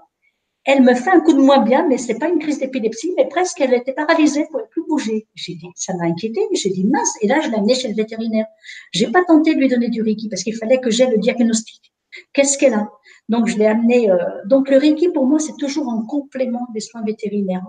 On ne peut pas vraiment y échapper. Sauf si on sait ce qu'a le chien. Si on sait ce qu'a le chien, comme là, pour l'épilepsie, on le sait maintenant, il y a un traitement et tout. Là, on peut donner du Reiki et tout va bien. Et donc, en fait, c'était psychosomatique. Justement, je voulais poser voilà, je posais une question un peu par rapport à tout ça, c'est-à-dire qu'on parle beaucoup maintenant dans la spiritualité des vaccins. On entend beaucoup que les vaccins sont mauvais, que c'est pas bon pour la santé, que dedans il y a des choses qui nous contrôlent. Bon, bref, je parle du vaccin pour les humains. J'aimerais savoir le vaccin pour les animaux. Voilà, les vaccins qu'on nous demande de faire, les 3 premiers vaccins pour un chien ou pour un chat, les rappels de vaccins qu'on doit faire tous les ans. Je prends des maladies comme par exemple la leishmaniose, comme certaines maladies. Est-ce que véritablement les vaccins vraiment protègent nos animaux ou est-ce que c'est encore un truc commercial qu'on a trouvé pour nous pomper de l'argent et qui finalement n'aide pas plus que ça les animaux? Je vais peut-être me mettre à dos tous les vétérinaires français, mais moi, je suis pas d'accord avec les vaccins parce que je pense que ça ne protège pas nos animaux. Donc, mon chat que je ne laisse jamais dans un chenil public, enfin un chenil ou un, je sais pas comment on peut dire pour un chat, dans un lieu public, il n'est pas vacciné. Mon chat n'est pas vacciné et il est stérilisé, il est tatoué au cas où il se perd parce qu'il aime bien vadrouiller dehors, mais il n'est pas vacciné. Mon chien est vacciné parce que je suis obligée, si je le laisse dans un chenil, qu'il soit vacciné, par obligation légale. Mais si mon chien n'allait jamais en chenil, ou je n'allais jamais dans un lieu public, en éducation ou quoi que ce soit, au contact d'autres chiens, mon chien ne serait pas vacciné. Parce que très clairement, je pense que les vaccins ne protègent pas les animaux. Très clairement, j'en suis presque persuadée. Mais presque, hein.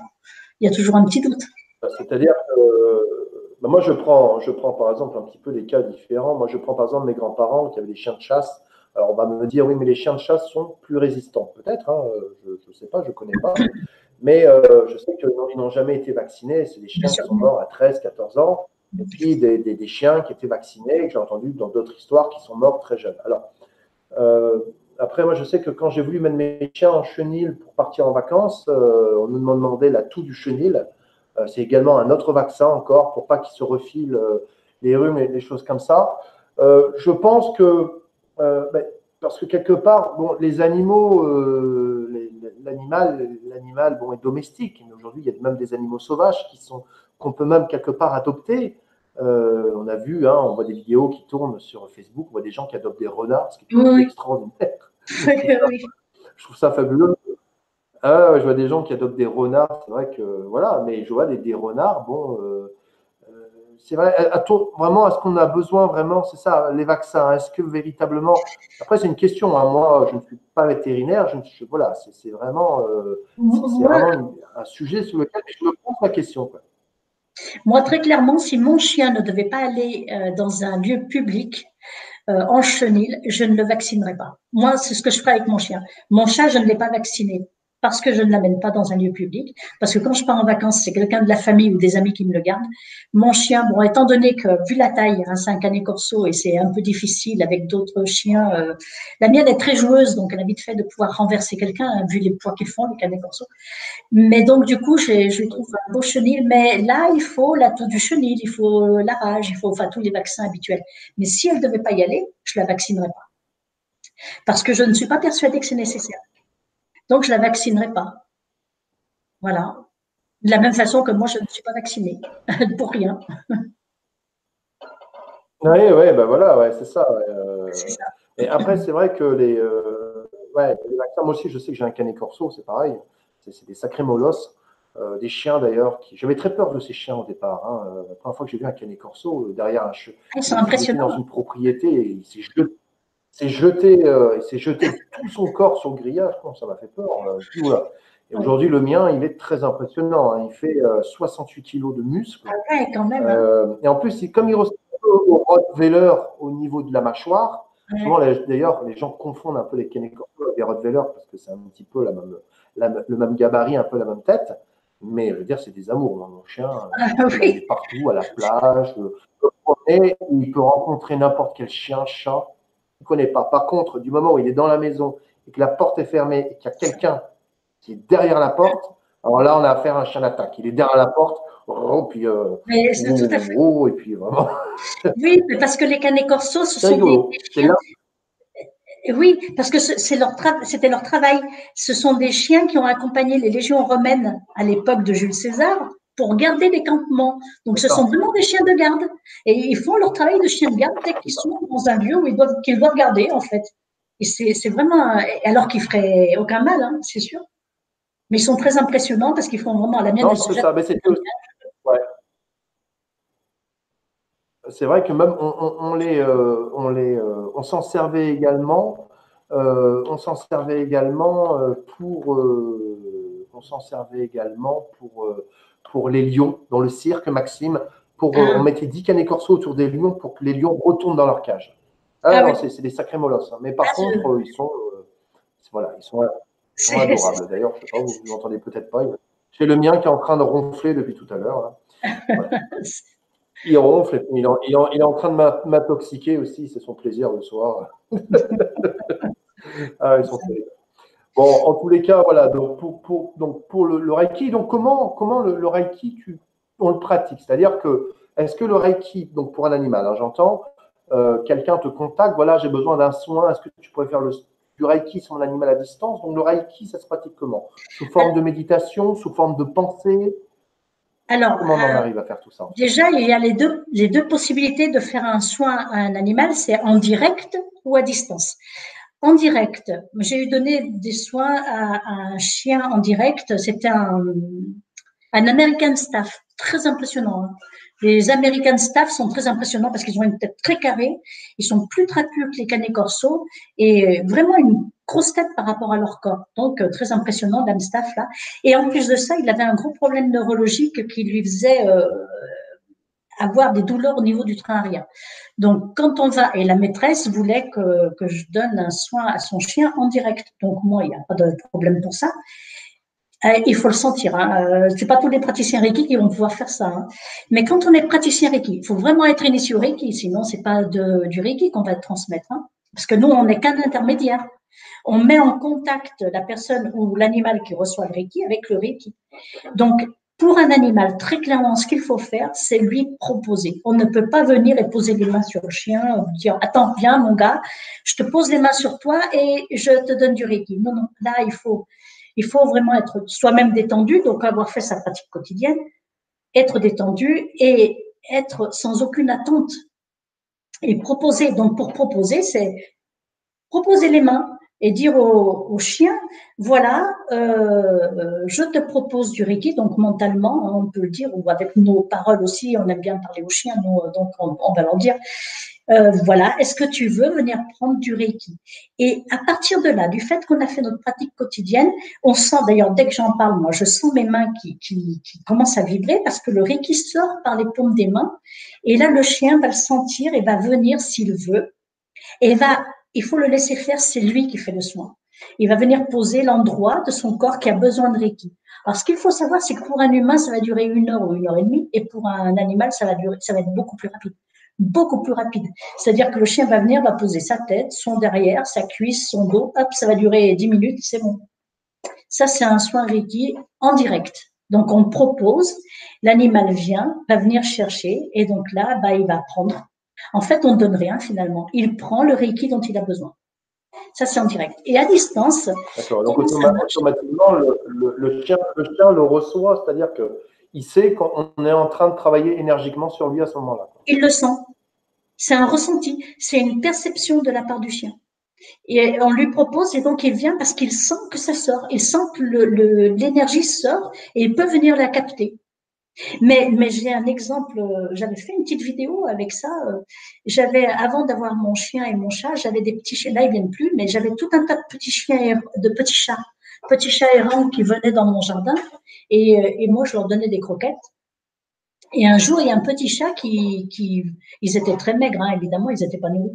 Un petit chat ne voulait pas manger et s'est approché de moi en miaulant. Et là, j'ai eu l'idée de lui dire, de immédiatement me mettre en conscience Reiki et lui dire, ah bah, peut-être qu'il veut du Reiki. Et je lui dis, est-ce que tu préfères, t'as pas envie de manger, t'as pas faim, est-ce que tu préfères du Reiki? Et là, le petit chat est venu chercher dans mes mains et on sent quand on est praticien Reiki, le Reiki qui sort. Donc là, la personne qui veut du Reiki, l'animal qui veut du Reiki, vient chercher et vient prendre du Reiki. Et là, ça a duré bien 10 minutes avant qu'il aille manger. Il préférait prendre un petit peu d'énergie, se sentir mieux, plutôt que d'aller manger tout de suite. Donc, en fait, ils sentent que ça sort, et donc ils viennent chercher et ils prennent. En direct. Ouais, c'est ça. Est-ce qu'un animal à qui tu vas faire du Reiki, tout ça, est-ce que l'animal va te dire merci quelque part? Est-ce que ça t'est déjà arrivé qu'un animal te dit merci, grâce à toi, je vais mieux? Non, mais Peut-être pas comme un enfant, mais. non, bien sûr que non, parce que c'est très simple. Ce qu'on fait pour un animal, pour l'animal, ça lui paraît normal. Il y a pas à remercier, il n'y a pas cette notion de remerciement. En fait, un chien donne de l'amour, de toute façon, qu'on lui fasse ou pas du bien. Donc, il va pas remercier, mais il y a une sorte de gratitude, elle se ressent différemment. C'est une question d'émotion. Mais c'est pas du merci comme nous on dit, c'est pas de la politesse. Hein. Ça ressemble pas à la politesse humaine. Hein. C'est plus une sorte d'émotion d'amour que l'on ressent ou de gratitude. Beaucoup moins chez les chats. Hein. Les chats viennent, prennent le Reiki et s'en vont. Puis voilà, merci, merci, non, mais je m'en vais comme un prince. Les chats font ça. Hein. Très drôle, les chats. Mais parce que c'est pas du tout la même façon de donner de l'amour qu'un chien. Et puis, le remerciement n'existe pas de la même façon.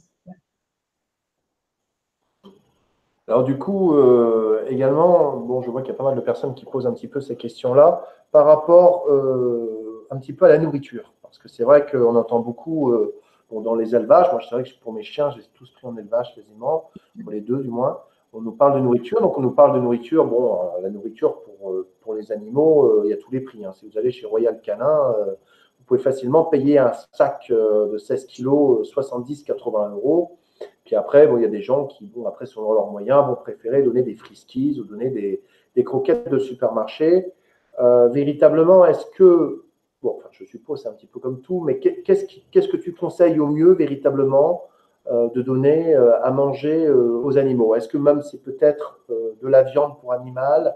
Est-ce que plus des croquettes supermarché ou est-ce que eux-mêmes, en mangeant, se régulent quelque part énergétiquement? Moi, je pense, moi, j'achetais des croquettes pour mon chien, des croquettes professionnelles pour Jolly Joy. J'ai acheté des croquettes professionnelles, donc que je payais très très cher hein, le paquet. Et puis mon fournisseur a fait faillite.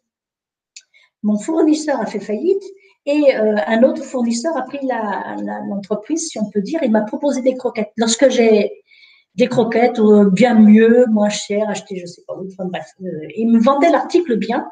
J'ai acheté son sac de 25 kilos de croquettes et lorsque j'ai donné une gamelle à Julie Joy de croquettes, elle a failli vomir. Rien qu'à l'odeur. Mais il faut dire que même moi, mais bon, moi, j'aime pas les croquettes comme mon chien. Elle a failli vomir. Et euh, en fait, j'étais obligée de renoncer et je ne savais pas vers quoi me tourner. Donc, j'ai acheté une très bonne marque de supermarché. Et ce que je fais pour Jolly Joy, c'est que je lui donne de temps en temps des croquettes, mais ça, c'est pour la faire mâcher. Et je lui fais des sous-soupes maison. Alors, c'est vrai qu'il faut avoir de la place dans son frigo ou avoir un deuxième frigo pour ça, parce que je lui fais une grosse gamelle. Alors, un tiers de légumes, un tiers de riz, un tiers de viande. Un tiers de légumes, un tiers de riz, un tiers de viande. Et j'alterne. Un soir ou deux, la sous-soupe maison avec les légumes. Alors, les légumes, je ne m'embête pas. Hein. Je lui donne les mêmes légumes que moi. Moi, je m'achète des légumes bio pour moi parce que j'estime que ma santé vaut le prix du bio. Et je vais éplucher mes carottes, mes courgettes. Et les épluchures de carottes et de courgettes, ou de poireaux, je les mets dans la sous-soupe à Jolly Joy plutôt que de les jeter. C'est exactement la même chose. Moi, je ne mange pas les épluchures de carottes uniquement parce qu'il y a un petit peu de terre ou quoi, mais les chiens, ils s'en fichent de ça.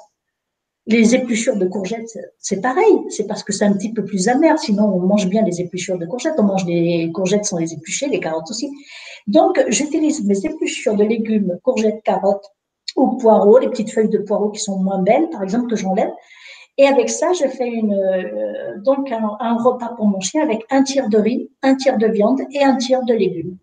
Et j'alterne avec les croquettes parce que les croquettes, bon, je lui donne aussi un os à mâcher et des croquettes pour les dents.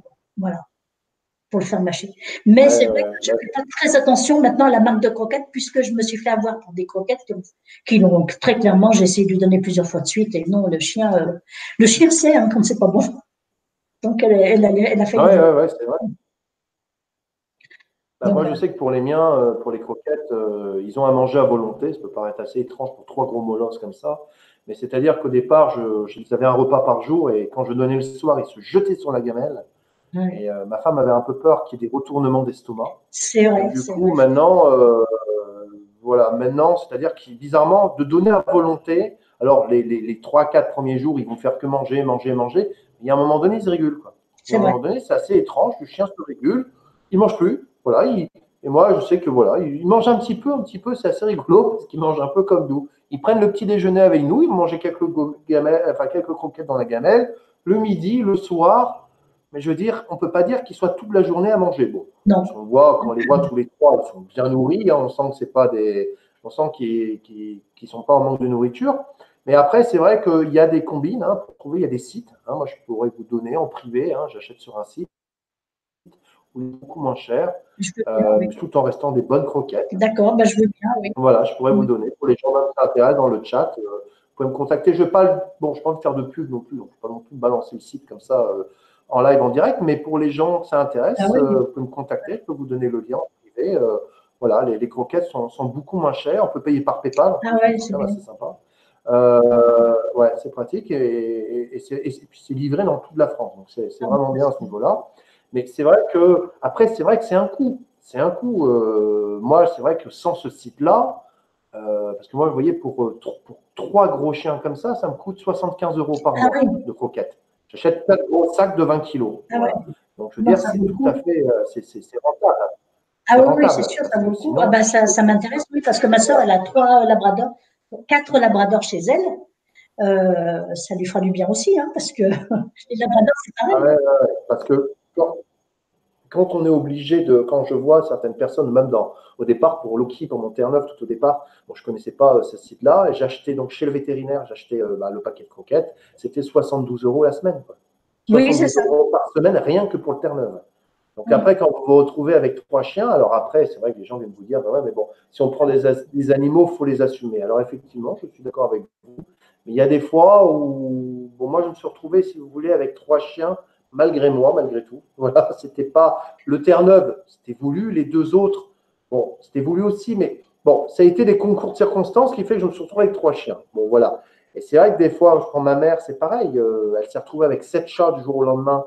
ah oui, Voilà, du jour au lendemain, se retrouver avec 7 chats alors qu'elle, à la base, ne voulait pas de chat. Bon, bah, il y a un moment donné, on est bien obligé de trouver des combines. Si on aime nos animaux, effectivement, on les aime. On essaye de faire au mieux pour eux. Mais bon, on est aussi obligé de trouver aussi, de trouver quelque part des combines aussi pour pouvoir mais les nourrir, tout en leur donnant des bonnes croquettes. Parce que c'est vrai que quand on prend des croquettes, moi je le vois au supermarché, à une époque, j'étais en panne de mes croquettes, je prends un paquet de Friskies. Alors, il y a tellement de sucre dans les croquettes que ça leur donne beaucoup plus faim. C'est-à-dire qu'ils sont beaucoup plus. Voilà, moi, je vois ces croquettes, c'est beaucoup plus appétant. Ils mangent, ils mangent, ils mangent, ils mangent, ils mangent. Alors là, par contre, le paquet, il descend à une vitesse c'est ça. phénoménale. Mais voilà. Et c'est pour ça que moi, parce que je lui donne des croquettes de supermarché, parce que j'ai renoncé à ces croquettes professionnelles qui étaient vraiment pas bonnes. Je sais pas ce qu'il y a dedans parce qu'il faudrait y faire analyser, mais bon, voilà. C'est pour ça que je lui fais ses repas maison aussi. En même temps, je peux faire une grande gamelle, la garder au frigo plusieurs jours et du coup, ça donne pas plus de travail. Mais effectivement, si on peut avoir des prix intéressants avec des bonnes croquettes, tant mieux. Et pour mon chat, c'est très curieux parce que pour mon chat, comme c'était un SDF, je m'étais dit, bon, ben, il a l'habitude de manger n'importe quoi.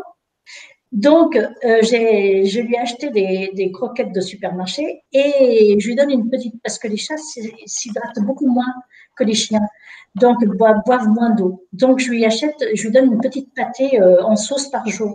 Et donc là, j'ai essayé plusieurs marques et plusieurs conceptions. Donc, les gelées, il déteste ça, il n'y mange pas, il aime que les sauces. Et en plus de ça, c'est même pas la peine de lui acheter une marque très connue parce que ce qu'il préfère, c'est la marque repère comment ça s'appelle, de Leclerc. Les pâtés qu'il préfère, mon chat, c'est la marque Leclerc la marque repère de Leclerc. Sinon, il n'y mange pas. Il n'y mange pas. Donc, c'est très curieux, comme quoi on ne sait pas à quoi se fier. Mais les Tout à fait. animaux savent. C'est ça. Alors, je vais prendre un peu vos questions, donc, parce que vous avez pas mal de questions tous. Alors, je vais commencer avec Soso qui met: Mon chat a été très malade, 6 mois de soins, plus de 1 000 €, beaucoup de souffrance. Je pense qu'il absorbe de mauvaises énergies venant du voisinage. J'aimerais le soigner énergétiquement. Donc, Ben, s'il n'est pas initié au Reiki, le monsieur ou la personne, je ne sais pas si c'est un homme ou une femme, si la personne n'est pas initiée au Reiki, ce qu'il faut, c'est qu'il l'inscrive sur Animal Speaking et qu'il demande de l'aide. Il explique le problème et nous, on va lui envoyer du Reiki à distance. Alors, le Reiki à distance fonctionne parce qu'il utilise le champ morphique de la Terre. On se connecte à l'animal. Donc, c'est pour ça que c'est intéressant quand même de mettre la photo de l'animal lorsqu'on l'inscrit, parce que la personne qui va envoyer à distance, elle va voir la photo, elle va se connecter avec le Reiki, avec le symbole. C'est à partir du 2e degré, il nous faut des symboles. On a un symbole de connexion, c'est un symbole de distance. Et c'est cette fréquence énergétique-là qui va nous connecter. Et après, à partir de là, ben, on a toutes les autres fréquences énergétiques qui nous permettent de soins, de puissance, de pouvoir, pour renforcer l'immunité, enfin tout ce qu'on peut avoir. Hein. Et donc, on va envoyer tous ensemble des soins à l'animal. Et en fait, ce qu'on a remarqué, c'est que plus on est nombreux, c'est pour ça que j'ai eu envie de créer ce site internet, parce que plus on est nombreux à envoyer du Reiki à un animal, et plus c'est puissant. Alors, on n'arrive pas encore à s'expliquer ça pourquoi, mais plus c'est puissant. Donc, il en reçoit de tous les côtés, finalement, l'animal, et il va peut-être pas refuser tout, comme dans certains cas. ouais. Ah ben voilà, je vous ai mis le lien du site de Francesca. Ce site-là, je vous le conseille. Hein. C'est fabuleux. Les gens sont très sympas. Vous vous inscrivez, vous validez votre inscription, puis ensuite, voilà, voilà. Tout de suite, les gens, vous allez voir, tout de suite, voilà, moi, ça a été radical. Hein. Dès 7 h du matin, les gens, bon, bah, écoute, je me mets à faire du Reiki pour ton chien tout de suite. Non, c'est vraiment. C'est gratuit et je pense que ça peut faire que du bien à votre animal. Puis quelque part, ça vous soulage aussi quand votre animal est dans la douleur, que vous êtes un petit peu impuissant face à la situation. Moi, ça m'a quand même soulagé. Ça m'a aidé. Je me suis dit, bon, allez, courage, mon toutou, courage. Voilà, t'es pas tout seul, on t'envoie du soin, on va t'aider. Non, vraiment très, très bien. Quoi. Alors, je vois là que Michel met: Mon chien fait des crises d'épilepsie contrôlées par les médocs. Existe-t-il une autre forme Reiki pour cela? Ben, en fait, le Reiki est une énergie une énergie globale. Donc, elle va s'adapter à son besoin. Donc, je ne sais pas exactement. Il n'y a pas une forme ou une autre. On a dit que j'étais maître enseignant de Reiki Usui, Reiki Karuna et Reiki Kundalini Egold. Le Reiki Kundalini est le système de Reiki dont je me sers pour initier les animaux. Mais après, pour les soins, et tous ceux qui sont initiés au Reiki, quel que soit leur système, vont envoyer. Et donc, du coup, ça va faire une grande diversité d'envois de Reiki à distance pour ceux qui vont s'inscrire sur le site. Et c'est pour ça que c'est efficace, en fait. Voilà. Donc, il n'y a pas de forme spécifique pour l'épilepsie, parce qu'en même temps, je ne sais même pas ce que c'est que l'épilepsie. Je ne sais pas pourquoi un animal va faire de l'épilepsie. Je ne sais même pas si les médecins savent ça, si les vétérinaires savent ça. Moi, je sais que pour mon chien, en tous les cas, ils m'ont dit que c'était quelque chose qu'ils ignoraient totalement. C'est ça. Ça vient subitement. Alors, c'est très impressionnant. Sachez que, par contre, l'animal n'a aucune douleur. Il faut le savoir. Mais par contre, pour les gens qui sont autour, quand on n'est pas habitué, les premières fois, c'est compliqué. C'est compliqué, ouais. Non, c'est vrai. Donc, alors, il y a… Pardon, oui. Oui, j'allais dire, donc, il faut juste demander de l'aide et l'animal prendra ce dont il a besoin. Oui, tout à fait. Alors, il y a Annie qui demande qu'est-ce qui fait qu'un chien est plus prédestiné à une fonction qu'un autre? Alors, non, un chien n'est pas plus prédestiné à une fonction qu'un autre animal ou qu'un autre chien? Qu'un autre animal? Je pense qu'un autre. Non, un autre. Là, c'est plus par rapport à un autre chien. Est-ce qu'un chien est plus prédestiné qu'un autre à telle ou telle tâche? Alors, non, mais ce qu'il faut savoir, c'est qu'un chien n'arrive pas par hasard dans notre vie, même quand nous croyons l'avoir choisi. Hein. On croit avoir choisi un chien, mais en fait, c'est pas tout à fait comme ça que ça se passe. Et il y a une sorte d'appel qui se fait dans l'inconscient, dans un système qui nous échappe un peu. Et c'est pour ça qu'on va choisir un chien. Eh bien, ce n'est pas anodin. Lorsqu'on choisit un chien pour qu'il vive avec nous, c'est parce qu'il a quelque chose à nous faire vivre, quelque chose à nous enseigner, quelque chose à nous donner aussi, à l'amour d'une certaine façon. Et c'est pour ça que c'est en fonction de notre besoin, de notre nécessité, que le chien va se présenter dans notre vie. Donc, c'est pas qu'il a une fonction plus qu'un autre, mais c'est le caractère. Un chien a son caractère, chaque chien a son caractère, chaque animal a son caractère très particulier. Et c'est en fonction de ce caractère-là que l'animal va venir dans notre vie. Souvent on dit que l'animal ressemble au maître. Tout à fait, on dit ça, oui. Tout à fait. Pourtant, je me regarde souvent dans la glace, je vais essayer de voir ma ressemblance avec le Terre-Neuve, je n'ai toujours pas trop. Moi, je suis bien contente de ne pas ressembler à Jolie Joy. Parce que ça viendra peut-être, ça viendra. Alors, Josiane demande, il n'est pas facile de gérer une chatte, ils deviennent quoi ces chatons au rythme où une chatte se reproduit, sans compter la fatigue de la chatte qui n'a pas de ménopause? Pardon, je n'ai pas compris la question. Josiane dit, il n'est pas facile de gérer une chatte, ils deviennent quoi ces chatons au rythme où une chatte se reproduit, sans compter la fatigue de la chatte qui n'a pas de ménopause? En fait, voilà, ces femelles qui reproduisent, un petit peu on voit dans les élevages, et ça ne s'arrête jamais, quoi. Ah non, mais ça, il faut lutter contre ça. Mais je suis d'accord. C'est pour ça que moi, mon chat, c'est un SDF. Moi, je suis tout à fait d'accord. Il faut lutter contre ça. Il ne faut pas accepter ça. C'est horrible. Mais même pour les chiennes, il faut bien choisir son élevage. Hein, pour les chiennes, hein, c'est pareil. Hein. Moi, je ne suis pas trop pour. C'est mon opinion. Attention, hein, j'ai pas envie de me mettre toutes les animaleries à dos. Mais je ne suis pas trop pour d'acheter un chiot dans une animalerie qui fait en même temps les plantes, qui vend des fleurs, qui vend des croquettes, qui vend. Enfin, je sais pas. C'est pas leur métier. On ne sait pas d'où ils sortent. On ne sait pas quel élevage. On ne sait pas comment sont les mamans. Non, mais il faut lutter contre ça. C'est absolument horrible. C'est de l'esclavage. Voilà. Qu'est-ce qu'elles deviennent après? Je sais pas. Je sais pas si elles sont pas euthanasiées. Et puis même, c'est pas une vie pour un animal, c'est sûr. C'est-à-dire que les élevages, il y a les bons éleveurs, puis il y a les mauvais. Moi, j'ai connu un très bon éleveur chez qui j'ai acheté Maestro, donc Cane Corso. C'était rigolo parce que quand on allait chez lui, on voyait les vieux chiens, on voyait mais vraiment les vieux. Oui. Hein. Ils gardaient tout le monde. Mais par contre, il y a des élevages où voilà, dès que la chienne ou même le mâle reproducteur ne sert plus à rien, euthanasie, hop, ça dégage, et on est reparti avec. Voilà. Et ça, effectivement, c'est pour ça que quand vous allez dans un élevage, c'est pas mal de. Bon, c'est vrai de visiter l'élevage avant, parce que c'est vrai que souvent on commande un chien sans avoir visité l'élevage. C'est bien de parler avec l'éleveur, savoir un petit peu ce qu'il est, comment il voit l'animal. C'est même bien de se déplacer, même si c'est jamais à côté, mais vous pouvez toujours trouver quand même, je pense, à part pour des races un petit peu particulières, et vous pouvez quand même toujours trouver un éleveur près de chez vous, ou du moins pas trop loin pour aller voir quel animal vous pouvez prendre. On dit souvent d'ailleurs que l'animal, c'est pas nous qui le choisissons, c'est lui qui nous choisit. Mais exactement, c'est ce que je disais. C'est pour ça qu'il n'arrive pas par hasard dans notre vie, parce qu'il nous choisit et il nous choisit en fonction de notre vibration énergétique, en fonction de nos émotions, en fonction de notre caractère, de notre personnalité.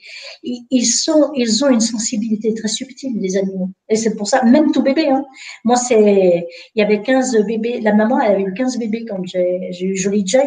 La photo où je suis avec un petit chien comme ça, c'est Jolie Joy. Elle avait 10 jours. Et je lui ai donné du Reiki chez l'éleveur parce que moi, je voulais un Cane Corso, donc j'ai visité un élevage et je voulais faire le tour de l'élevage, je voulais être sûre que les femelles n'étaient pas exploitées outre mesure, quoi. Et je voulais être sûre de ça. Et, pardon. Et donc, dans les 15 bébés qui se battaient tous pour les prendre la tétine de la maman, il y avait celle-ci, la toute petite, qui n'arrêtait pas de chouiner et de pleurer et tout. Donc, je l'ai prise dans mes mains à 10 jours et je lui ai donné du Reiki. Eh bien, un mois après, elle est venue à la grille et c'est elle qui m'a choisi. Très clairement, Jolie Joy, elle m'a choisi. Elle m'a choisi et c'est elle que j'ai pris après. Ouais, c'est vrai que souvent on est plus attiré, c'est vrai, par un animal qu'un autre, c'est vrai. Oui. Ouais, c'est vrai que. Mais après, effectivement, l'animal peut-être va. Voilà. Après, on aurait presque envie de se dire peut-être qu'il n'y a pas le choix non plus, parce qu'on va prendre celui-ci. Des fois, c'est vrai qu'il y a des animaux qui vont tomber dans des bonnes familles, mais quand on voit aujourd'hui, je le dis, surtout parce qu'on arrive à l'approche de l'été, c'est à ce moment-là où il y a le plus de gens qui abandonnent des animaux. Et c'est vrai qu'on voit l'été, il y a énormément de gens qui abandonnent leur animal pour partir en vacances. J'ai vu des photos, moi, de chiens attachés sur le rebord des autoroutes, voilà, par la laisse. Enfin, je veux dire, on abandonne énormément d'animaux maintenant. C'est triste parce que, je veux dire, les gens, voilà, ils prennent des animaux qui, bon, ça leur plaît un temps, ça va leur plaire 3, 4, 5, 6 mois et après on dégage, quoi. C'est pour ça qu'il ne faut pas prendre un animal, acheter un animal comme on achète n'importe quel objet. C'est pour ça que je suis pas d'accord avec les animaleries. Et c'est pour ça aussi qu'il faut absolument qu'il y ait des lois, qu'elles soient appliquées. Il faut que les gens soient punis parce qu'un animal n'est pas un objet. Aujourd'hui, c'est passé, c'est une loi. L'animal est considéré comme un être sensible. Donc, à partir de là, si c'est un être sensible, on ne peut pas l'utiliser comme un objet. Et je prends un chien parce qu'aujourd'hui, j'ai envie, ou je l'offre à mon enfant qui a 4 ans pour Noël. Et puis, le gamin qui a 4 ans, il s'en désintéresse très, très vite parce que pour X raisons. Et puis après, là, les vacances arrivent, le chien nous gêne et hop, on s'en débarrasse. Et ça, c'est le nombre de chiens que j'ai vu, les gens se débarrasser de leurs chiens parce qu'ils sont surpris. Un labrador, ma soeur a récupéré un labrador qui avait 6 mois à un moment donné parce que le labrador faisait des dégâts dans la maison. Il avait 6 mois. Les gens avaient acheté un labrador tout petit et au bout de 6 mois, ils s'en débarrassent parce qu'ils n'avaient pas réalisé que c'est pas un objet qu'on pose dans un coin et qu'on ne touche plus. Enfin, je sais pas, je comprends pas. C'est un manque de conscience, ça c'est sûr. Oui, tout à fait. Ouais. C'est vrai. Alors, il y a Charlotte qui demande, est-ce qu'il y a une différence entre le Reiki et le magnétisme? Oui, il y a une différence parce que je le sais, parce que moi je ne suis pas magnétiseuse. En revanche, j'ai parmi mes amis, maître Reiki, des magnétiseurs. Et en fait, ils sont venus au Reiki alors qu'ils ont pratiqué le magnétisme un certain temps, parce que le magnétisme, en fait, le magnétiseur, d'après ce qu'ils me disent eux, puisque moi je suis pas magnétiseuse, mais eux, ce qu'ils m'ont expliqué, c'est que le magnétisme, c'est notre propre énergie. Un magnétiseur donne sa propre énergie. Or, avec le Reiki, c'est pas du tout comme ça. C'est pas notre propre énergie. Alors, ça ressemble, évidemment, on pose les mains comme un magnétiseur. Dans l'action, ça ressemble dans l'acte, mais c'est la qualité de l'énergie qui est différente. La source de l'énergie est différente. Dans le Reiki, moi, quand je commence à vouloir donner du Reiki, j'ai fait une pratique quotidienne avant et du coup, l'énergie, je sens bien qu'elle vient en moi, que c'est pas la mienne et que je la diffuse par mes mains. Donc, c'est la source qui est différente. Ah, d'accord. C'est bien de le préciser parce qu'effectivement, oui. Ouais, un petit peu. Alors, Josiane te demande, conseillez-vous la stérilisation? Est-ce normal pour l'animal? Son destin n'est-il pas d'élever des petits? Non. J'ai eu une grande conversation avec ma fille. Moi, j'ai fait stériliser Jolie Joy. La maman de Jolie Joy avait eu 15 bébés. Moi, je ne me voyais pas en train d'avoir une portée de 15 bébés à la maison. Qu'est-ce que j'en aurais fait? Et je ne suis pas éleveuse de Canet Corso. Donc, dès que le moment est passé, j'ai fait stériliser Jolie Joy. Je suis entrée en communication avec Jolie Joy pour lui faire comprendre qu'elle allait avoir une intervention et qu'elle ne pourrait pas avoir de bébé. Eh bien, pendant cette communication, elle n'a rien compris ce que je lui ai dit parce que pour elle, les bébés, ça n'avait aucun sens. Et en fait, donc, elle a été stérilisée et tout s'est très bien passé. Et en plus de ça, je lui ai fait faire une stérilisation complète de façon à ce qu'il n'y ait aucun problème de maladie, de cancer ou je ne sais pas quoi. Donc, effectivement, elle a 5 ans maintenant. Elle a eu 5 ans le 30 mars. Elle est en pleine forme et en pleine santé et ça lui manque pas. Ma fille, elle a un dog argentin qui a à peu près l'âge de Jolie Joy et elle ne l'a pas fait stériliser parce que ma fille m'a dit je voudrais qu'elle ait le plaisir d'avoir des bébés au moins une fois dans sa vie. Parce qu'il faut savoir quand une chienne n'est pas stérilisée et qu'elle a ses chaleurs, c'est que ce n'est pas l'envie d'avoir des bébés qu'elle a. Ce qu'elle a, c'est que c'est des hormones qui la travaillent. Les hormones créent chez elle un besoin physique. Mais si on arrête cette poussée hormonale par la stérilisation, ce besoin physique n'existe plus. Et c'est pas l'idée d'avoir des bébés. Nous, les humains, nous avons une idée des bébés. C'est mental. L'animal, c'est jamais mental. C'est un besoin physique, c'est un instinct.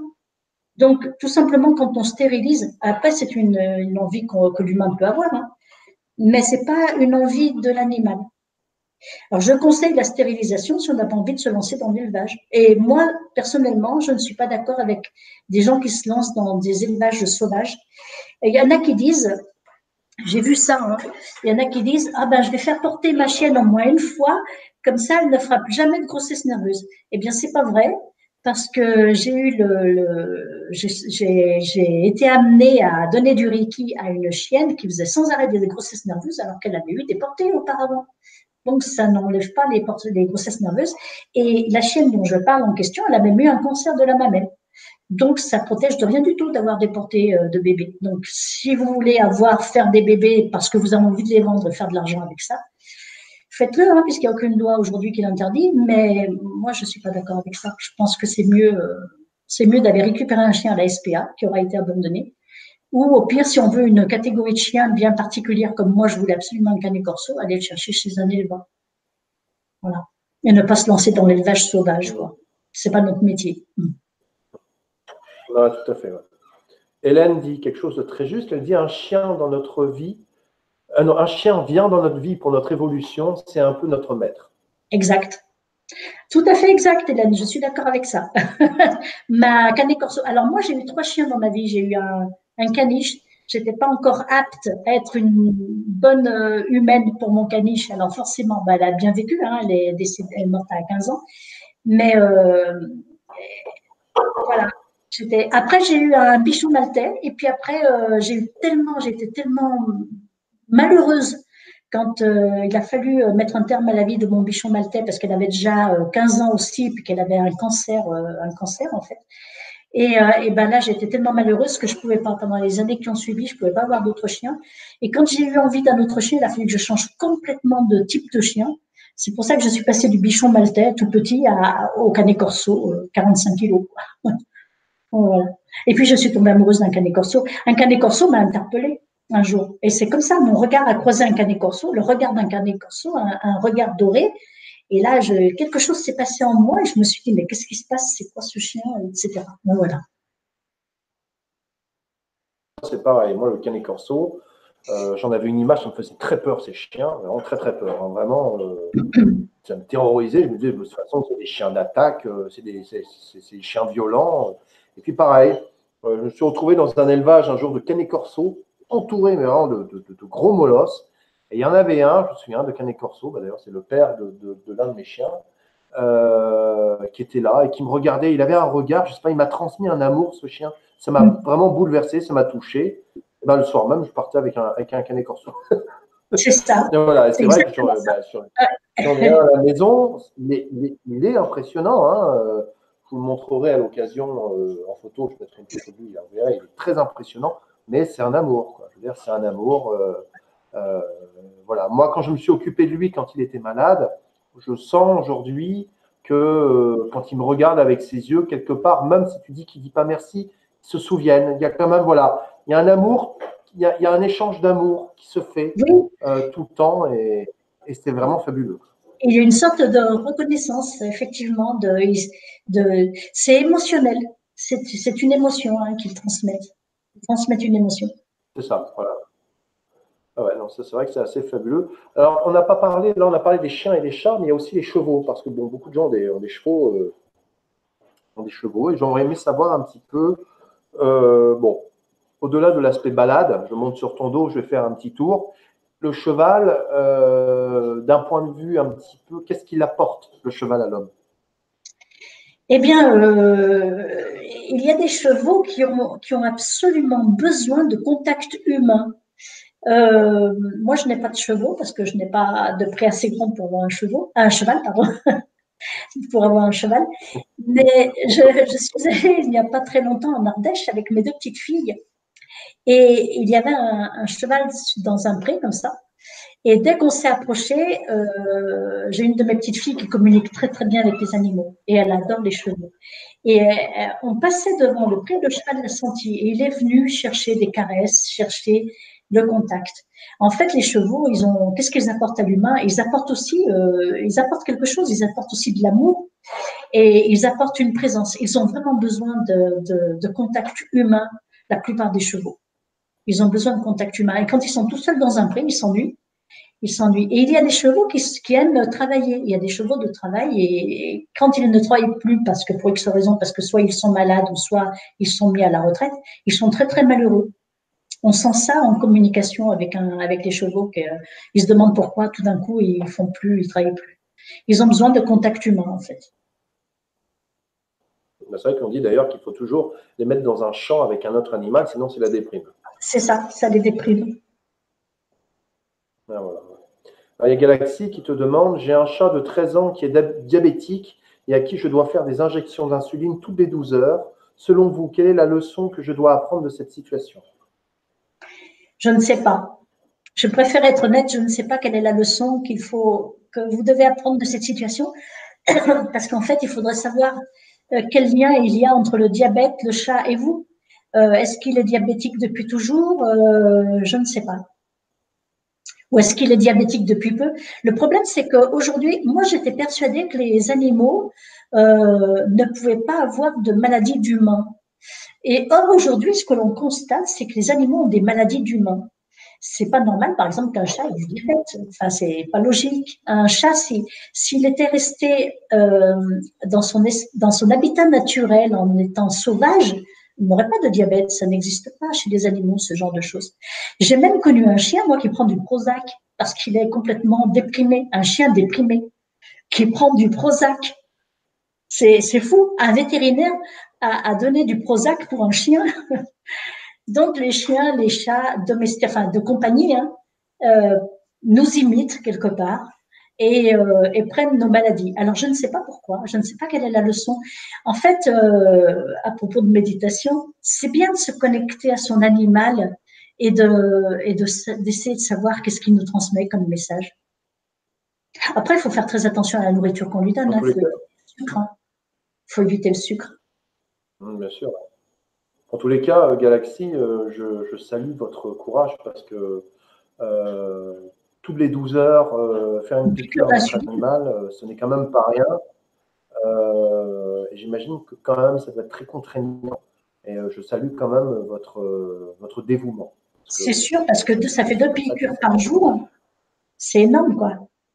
C'est énorme. Ouais, c'est énorme. Moi, je vois déjà, pour mon canet corso, il est diabétique, je suis obligé de lui donner des cachets matin et soir.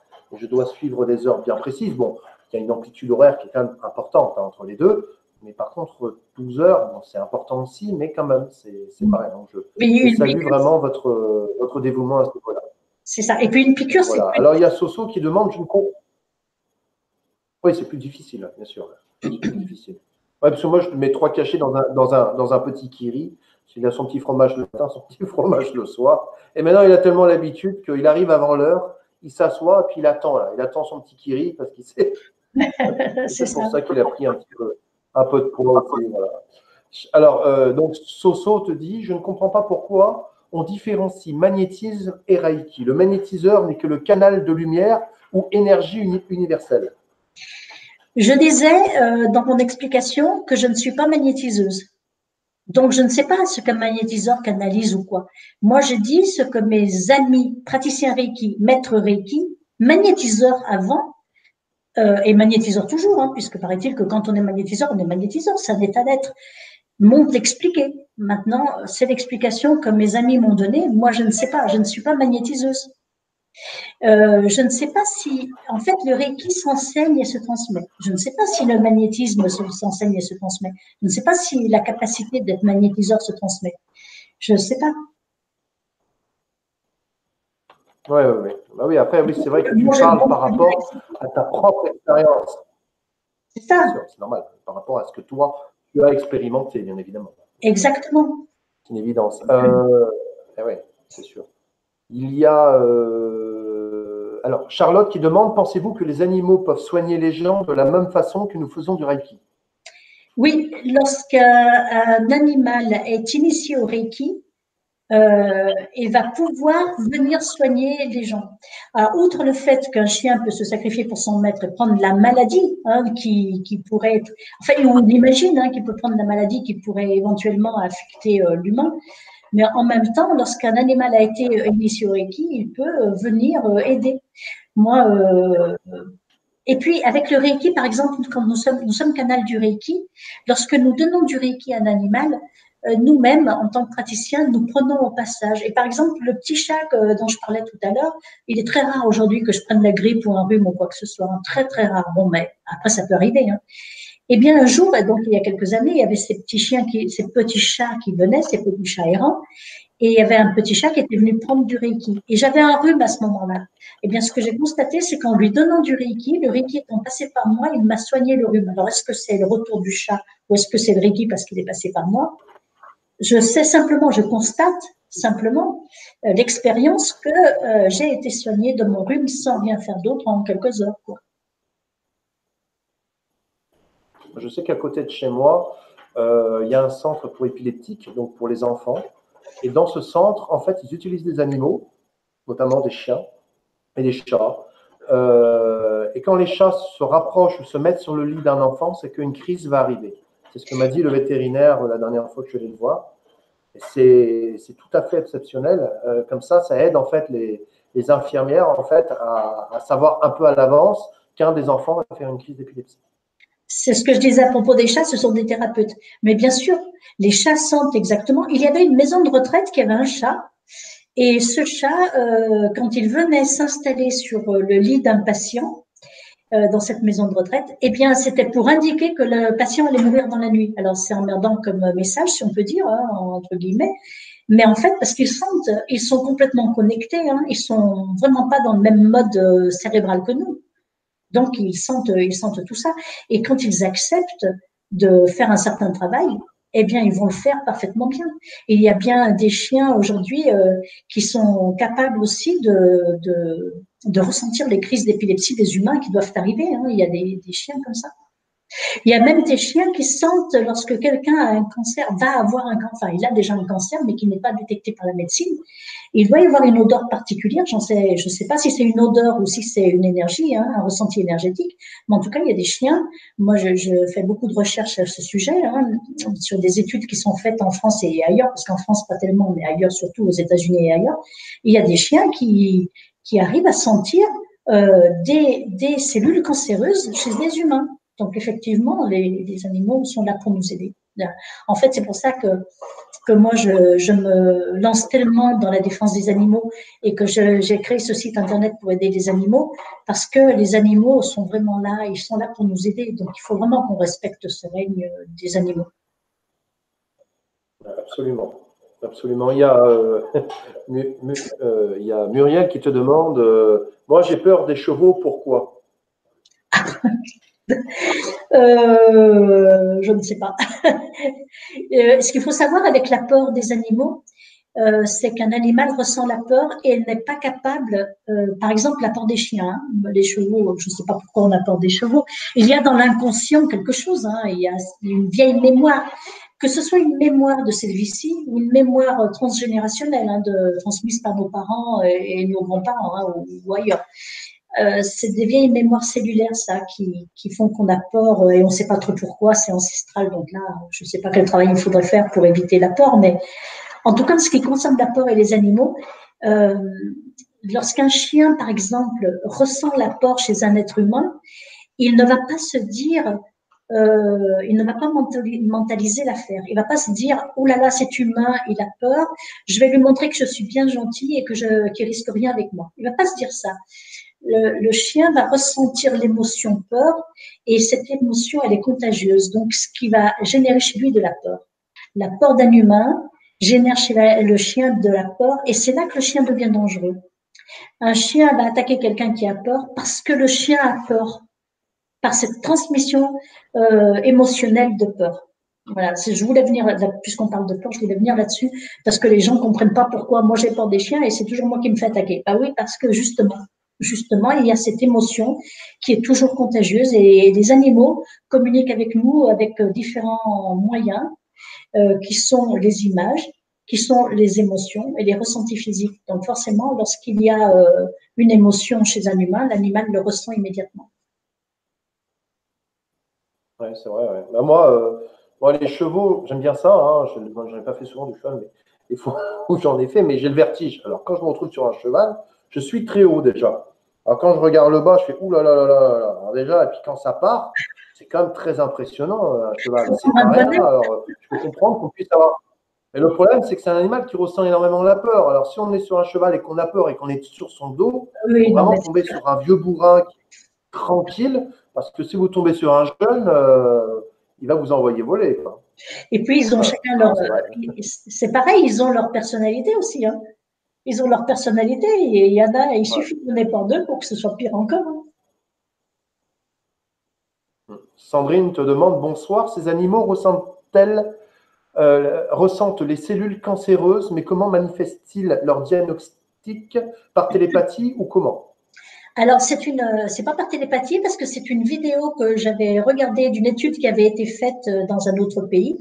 Et c'était une équipe médicale qui travaillait en lien avec des éleveurs de chiens et des vétérinaires. Et donc, le chien manifeste par certains aboiements, une certaine forme d'aboiement différente, qu'il y a un problème chez l'humain. Et donc, ils ont fait des études parce qu'ils ont fait des analyses chez ces humains-là, et c'est là qu'ils ont constaté que cet aboiement du chien montrait que l'humain avait un problème, donc notamment des cellules cancéreuses. Mais je ne sais pas, il faudrait que je retrouve la vidéo, c'était très intéressant. Galaxy te répondait par rapport à son animal diabétique tout à l'heure, mais mon chat a été diagnostiqué diabétique en 2012, il avait 6 ans. Il mangeait essentiellement des croquettes et de la pâtée, à moins qu'il ait contracté la maladie à ma place. C'est possible. C'est possible, puisque je disais tout à l'heure que dans mon expérience, il y a un chien qui avait contracté la maladie à la place d'un humain. Et que lorsque le chien est mort, et c'est pour ça que d'ailleurs que le chien ne voulait pas du Reiki, parce qu'il voulait absolument pas guérir pour protéger l'humain. Donc c'est possible qu'il ait contracté la maladie. Maintenant, je ne sais pas. Il faudrait faire une communication avec le chat pour savoir. Mais je crois que même dans un cas comme ça, il ne faut pas culpabiliser. Je pense qu'il faut remercier l'animal quelque part en lui disant, même aussi dur soit-il, merci. Merci. Parce que c'est vrai qu'on aurait tendance un petit peu à se dire, mon Dieu, à cause de moi, j'ai tué mon animal, il a pris ma maladie, c'est horrible, il souffre, c'est ma faute. Et on va rentrer dans une espèce de sentiment de culpabilité, à la place peut-être de voir ça, de se dire merci, merci de m'aider, justement, grâce à toi, je peux avoir une vie normale. Donc, je ne souffre pas, du moins. Voilà. On aurait eu tendance à rentrer dans un sentiment de culpabilité face à une situation comme ça. Mais exactement, mais tout à fait, parce que ce n'est pas anodin quand un animal vient chez nous, pour X raisons, hein, qu'il ait frappé à la porte comme le mien, ou que je sois allée le choisir chez un éleveur, ou que, quelle que soit la raison, lorsqu'un animal arrive chez nous, ça n'est pas anodin, donc il est là pour nous aider. Donc effectivement qu'on n'a pas à culpabiliser. Et surtout s'il a pris une maladie à notre place, c'est pas notre responsabilité, enfin, c'est pas notre faute, même si ça pourrait être notre responsabilité, ça n'est pas notre faute. C'est pas une question de faute et de culpabilité. L'animal choisit, et s'il choisit de le faire, c'est parce que c'est sa mission de vie quelque part. Les animaux aussi, ils ont à évoluer et ils ont une mission de vie. Et donc ils choisissent leur mission de vie, comme nous on choisit la nôtre avant notre naissance. Il y a Soso qui soulève un point très intéressant. Elle dit quelquefois il y a une entité dans le logement et l'animal absorbe ce qui crée des maladies. Alors je vais reprendre un petit peu ça dans la mesure où c'est vrai que souvent, moi c'est arrivé plus d'une fois, je pense vous aussi, que ce soit les chats ou les chiens, des fois vous les regardez à des endroits bien précis, un endroit où il n'y a absolument rien, et on a l'impression qu'ils regardent quelqu'un. Voilà. Ou comme des fois ils vont avoir peur. Moi j'avais mon chien. Il y avait un endroit de la pièce tous les soirs, mais tous les soirs, il partait en courant alors qu'il n'y avait rien du tout, quoi. Il n'y avait rien du tout. Comme si quelqu'un s'amusait à lui faire peur au même endroit tous les soirs. Alors, ma question, c'est est-ce qu'effectivement, les chiens, comme les chats, on sait qu'ils ont cette capacité un petit peu de capter ce monde dit de l'invisible. Est-ce que les chiens aussi? Les chiens aussi. Les chiens aussi, et ça me rappelle mon caniche, j'avais un caniche. Je vivais dans une maison et à un moment donné, je ne sais pas ce qui s'est passé, effectivement, mon caniche, tous les soirs, aboyait aboyait agressivement, hein, en direction d'un coin d'une pièce du salon, sans que on ne comprenait pas pourquoi, sans qu'il y ait d'explication. Effectivement, je pense que les chiens comme les chats voient le monde de l'invisible et voient des entités et ressentent des entités négatives. Alors, pourquoi est-ce qu'à un moment donné, une entité négative va s'arrêter chez nous? Elle se balade un petit peu partout. Elle va s'arrêter chez nous parce qu'on a un taux vibratoire bas. Lorsque le taux vibratoire est élevé, notre taux vibratoire est élevé, le taux vibratoire de notre lieu d'habitation est élevé aussi. S'il n'y a jamais eu de problème, hein, moi je parle de la ferme de tout à l'heure, par exemple, très clairement, ils se sont installés dans une ferme qui était déjà habitée, hein, entre guillemets. Mais lorsqu'il n'y a pas de problème chez nous et que tout d'un coup, il y a cet événement-là qui se produit, c'est parce que tout d'un coup, on a baissé notre taux vibratoire parce qu'on a eu une maladie, parce qu'on a vécu une période difficile, parce qu'on a des pensées négatives, parce qu'on a été licencié, parce qu'on a des problèmes de couple, enfin, quelle que soit la raison, parce qu'on a eu un problème dans la famille, quelle que soit la raison, ça fait baisser notre taux vibratoire. Et là, lorsque le taux vibratoire est bas, il y a une ouverture qui se crée pour que ces entités puissent s'installer chez nous. Et là, l'animal peut les voir très clairement et les sentir, c'est sûr. Donc, il faut faire nettoyer, élever notre taux vibratoire, nous, et du coup, les entités négatives comme ça ne peuvent pas s'installer dans un taux vibratoire élevé. Donc, elles sont obligées de partir. Ouais. Mais Ouais, effectivement, ouais, c'est ouais, très néfaste, il faut s'en méfier parce qu'elles peuvent créer des maladies. C'est un cercle vicieux un peu. On a un taux vibratoire bas, ça peut entraîner l'arrivée d'une entité négative et cette entité négative va se nourrir de notre taux vibratoire bas. C'est-à-dire qu'elle va nous entraîner dans une spirale de pensées négatives, d'émotions négatives qui vont la nourrir. Donc, faut faire quelque chose. Il faut pratiquer quelque chose de ouais, positif. s'en débarrasser, ouais. C'est ça. Débarrasser le plus rapidement possible, tout à fait. Voilà. Josiane demande, moi, ce sont les insectes qui me mettent mal à l'aise, pas les mammifères ni les reptiles. Alors les araignées, n'en parlons pas. Les insectes ont-ils un rôle pour nous? C'est vrai que Euh, les araignées, c'est une grande phobie chez beaucoup de gens. les araignées de maison, les araignées de maison suivent les humains partout. Alors, on les voit pas beaucoup parce qu'elles se planquent, elles savent bien qu'on a peur, hein, donc elles se planquent et elles sont là pour nous débarrasser des autres insectes. C'est très intéressant, les araignées. Moi, j'arrive maintenant, j'étais terrorisée par les araignées avant, hein. Et à tel point que lorsque j'étais adolescente et que dans mon livre de sciences, il y avait une photo sur une page d'une éperdiadème, celle qu'on trouve dans les, dans les prés, j'avais été obligée de coller les pages pour pas tomber par hasard dessus, tellement ça me terrorisait rien que l'image de l'araignée. C'est dire à quel point ça va se loger, on ne sait pas où, hein, parce qu'elle Ah oui, arrive effectivement, c'était une photo. quelque chose. Donc c'est bien la phobie, elle a bien prise quelque part dans l'inconscient sans qu'il y a une vraie relation avec le réel, puisque là c'était juste une photo. Et puis j'ai réussi à me débarrasser de cette phobie-là grâce au Reiki. Je sais pas, c'est venu tout seul. Un jour, j'ai vu que j'avais plus peur des araignées. Et ce qui est très intéressant, c'est que maintenant, je communique avec les araignées parce que j'ai plus envie qu'on les tue, bien sûr. On a bien compris que maintenant, une fois que j'ai pris un contact avec une araignée, et donc j'arrive à leur dire de s'en aller parce que je suis peut-être la seule à les supporter chez moi. Bon, mon mari, maintenant, il les met dehors dans le jardin hein, quand elles sont trop grosses. Mais bon, sinon, les enfants, il faut que je les éloigne un peu parce qu'ils ont peur des araignées et après, ils ont envie de les tuer. Enfin, bref. Les araignées sont très positives dans une maison. Jean-François Pelt, Jean-Marie Pelt, je ne sais plus comment il s'appelait, Monsieur Pelt, il parle dans son livre d'une anecdote avec une araignée qu'il vient le voir tous les jours, avec qui il a des conversations d'enfer. C'est pour ça que je disais que lui, il communiquait avec les araignées. Donc, les araignées sont effrayantes parce qu'elles viennent chercher chez nous une image un archétype, quoi, un archétype effrayant. C'est pour ça qu'elles font peur aux humains, mais pas parce que les araignées sont dangereuses. Maintenant, les C'est assez insectes. rigolo ce que tu dis parce que c'est assez rigolo ce que tu dis parce que moi, par rapport aux souris, moi, c'est les rats et les souris les rongeurs qui me font très peur. Pour autant, depuis que je suis sur la chaîne et depuis que justement je connais tout ce qui est un petit peu la communication animale, que j'ai connaissance de tout ça, bon, je dis pas que si je voyais un rat dans la pièce, je serais pas un peu paniqué, mais je sais quelque part que c'est un animal qui est très intelligent. Je sais que je sais que c'est un animal qui, il n'est pas là comme c'est pas l'image un peu du rat, là, voilà. Puis depuis le dessin animé Ratatouille aussi, ça m'a réconcilié, j'avoue, avec les rats. Mais c'est vrai que non, c'est vrai que aujourd'hui, j'ai une image, même si j'aime pas trop, ça me dérangerait d'avoir un rat ou une souris dans ma maison.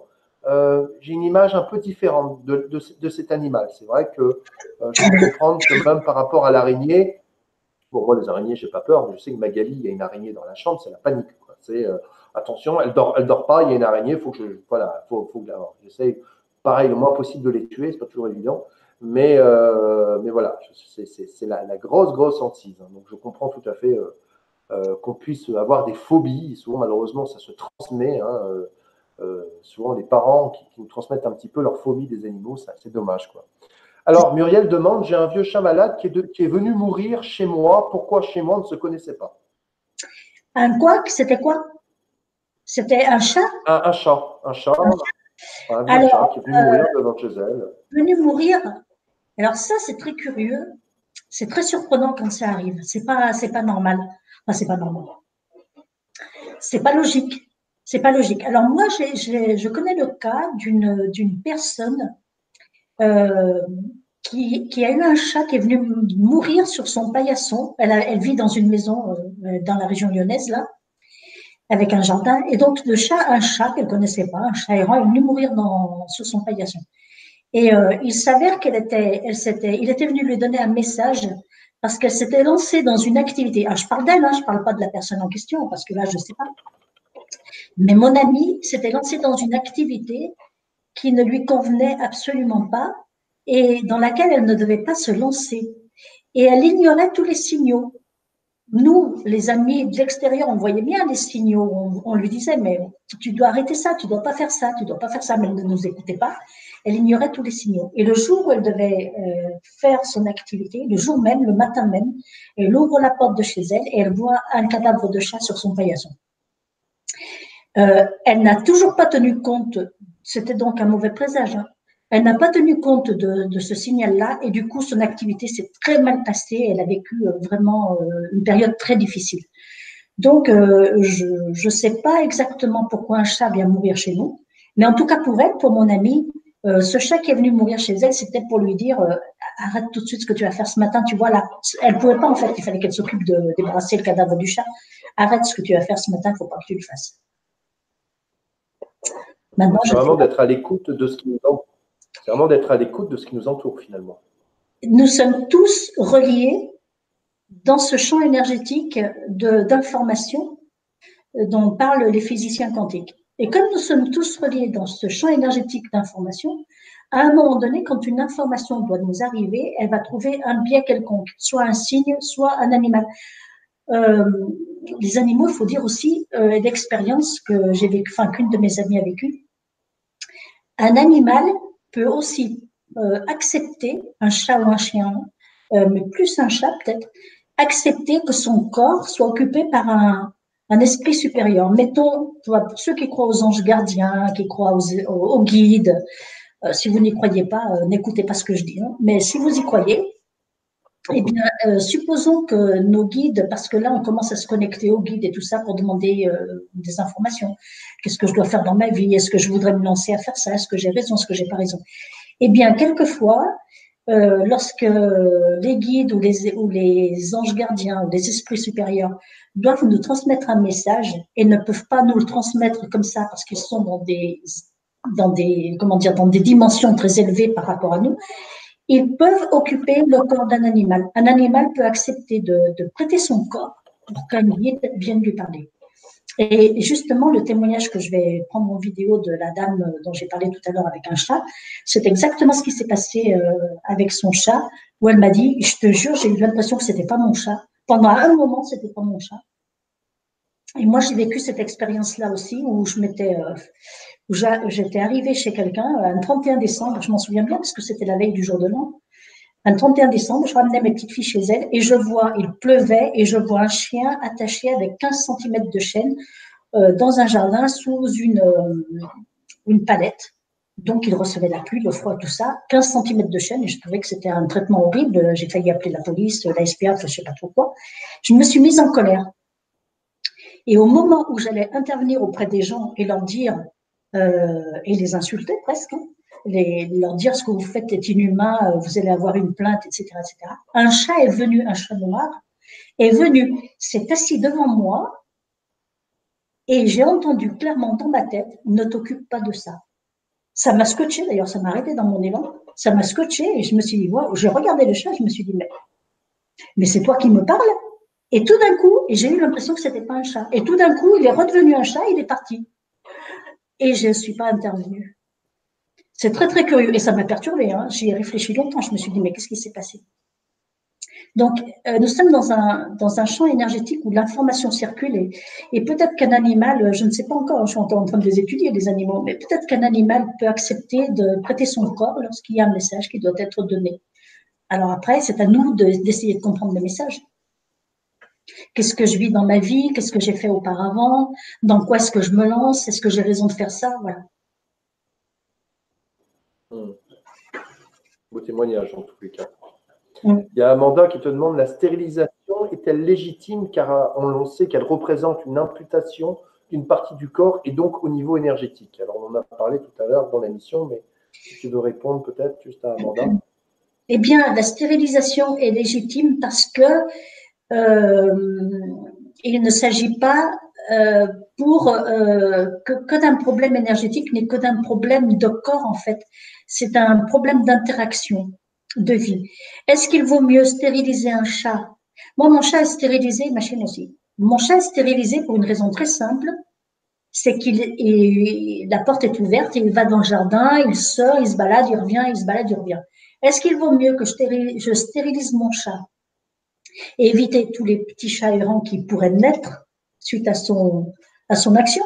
Ou est-ce qu'il vaut mieux que je le laisse libre sans qu'il soit stérilisé, sachant que la stérilisation du chat, c'est vraiment anodin comme intervention, et du coup, qu'il fasse des bébés chats partout, qui vont souffrir, être tués, massacrés, enfin, je sais pas. C'est une question d'éthique. Je n'ai pas la réponse. Moi, mon choix, c'est de stériliser le chat parce que je sais que la stérilisation est une intervention légère, que de toute façon, on voit bien que les animaux prennent toutes les maladies des humains aujourd'hui, ceux qui vivent avec les humains. Donc, c'est pas pire et mon chat est en parfaite santé. J'ai stérilisé mon chien parce que j'ai aucune raison de lui faire avoir des chaleurs et de lui faire avoir des poussées hormonales qui vont lui servir à rien. Alors, j'ai décidé qu'elle n'aurait jamais de bébé. Et que le constat fait qu'elle a 5 ans et qu'elle est parfaitement heureuse et en parfaite santé. Voilà, c'est un choix que j'ai fait parce que les animaux vivent avec moi. Je suis assez d'accord avec toi. Ouais. Je suis assez d'accord avec toi. Moi aussi, de mon point de vue, hein, moi j'ai que des mâles à la maison, mais c'est vrai que je suis assez d'accord avec toi, peut-être dans un sens, et peut-être, c'est un choix, comme tu dis, personnel. Et je pense que effectivement, vaut mieux peut-être un chat stérilisé qu'effectivement un chat qui ne l'est pas, qui va faire des bébés, des bébés, des bébés. On voit des quartiers qui sont envahis de chats qui ne sont pas stérilisés, et vraiment et on voit des chats maigres, on voit des chats malades, on voit des chats qui peuvent pas être nourris. C'est vrai que c'est dommage, peut-être. Après, effectivement, de toute manière, je pense que les animaux se régulent un petit peu d'un point de vue énergétique. Donc, d'une certaine mesure, est-ce qu'ils ont, je ne pense pas qu'ils aient besoin de nous pour ça. Ils arrivent à le faire eux-mêmes. Ils arrivent à le faire eux-mêmes. Voilà, bah, écoutez, voilà, question. Bah, écoutez, merci beaucoup en tous les cas pour votre participation donc, à cette émission. Merci beaucoup en tous les cas, Francesca, d'être venue et de nous avoir parlé du Reiki animal ce soir. Merci, voilà. Merci beaucoup. Merci de m'avoir cette possibilité. Ouais, merci beaucoup. Alors, ben non, mais je t'en prie. Donc, je vais vous remettre là sur le lien du site de Animal Speak de Francesca. C'est ça. Donc, voilà, vraiment, je vous invite à aller faire un tour sur son site. Je viens de mettre le lien là dans le chat. Je mettrai le lien également sous la vidéo. Voilà, si vous voulez que si vous avez par exemple un animal qui souffre ou qui a besoin de soins, vraiment, je pense que ça peut vraiment aider votre animal. Moi, ça a aidé le mien. Vous allez voir, les gens sur ce site sont vraiment des gens adorables, pleins d'amour. Ils sont vraiment dans le partage, c'est gratuit, vraiment. Et je vous invite à faire connaître ce site le plus possible, parce que c'est vrai que quand le plus de monde possible connaîtra ce site, mieux ça sera. Philippe te dit d'ailleurs, Francesca, vous êtes incroyable, j'adore vraiment, merci pour vos belles paroles. Tu as beaucoup de remerciements. Merci, Philippe. C'est une belle conférence. Merci voilà, un très beau témoignage. Voilà, alors je vous invite, pour les personnes où ce n'est pas fait, à vous abonner sur la chaîne. Et également, donc je vous retrouve pour ma part demain soir pour une nouvelle conférence en compagnie d'Anne-Christine Jourdan, qui est donc thérapeute holistique, énergéticienne, chromothérapeute, médium, passeuse d'âme. Donc le titre de la conférence de demain, le passeur d'âme, un être au service de la lumière et de l'éveil spirituel. Donc voilà, vous pouvez nous retrouver demain soir à 20h30, même endroit, même heure. Voilà. Je vous souhaite à tous une excellente fin de soirée. Dormez bien et puis donc je vous dis à très bientôt sur Mysteria TV. Voilà. Au revoir. Eh bien, merci et à très bientôt.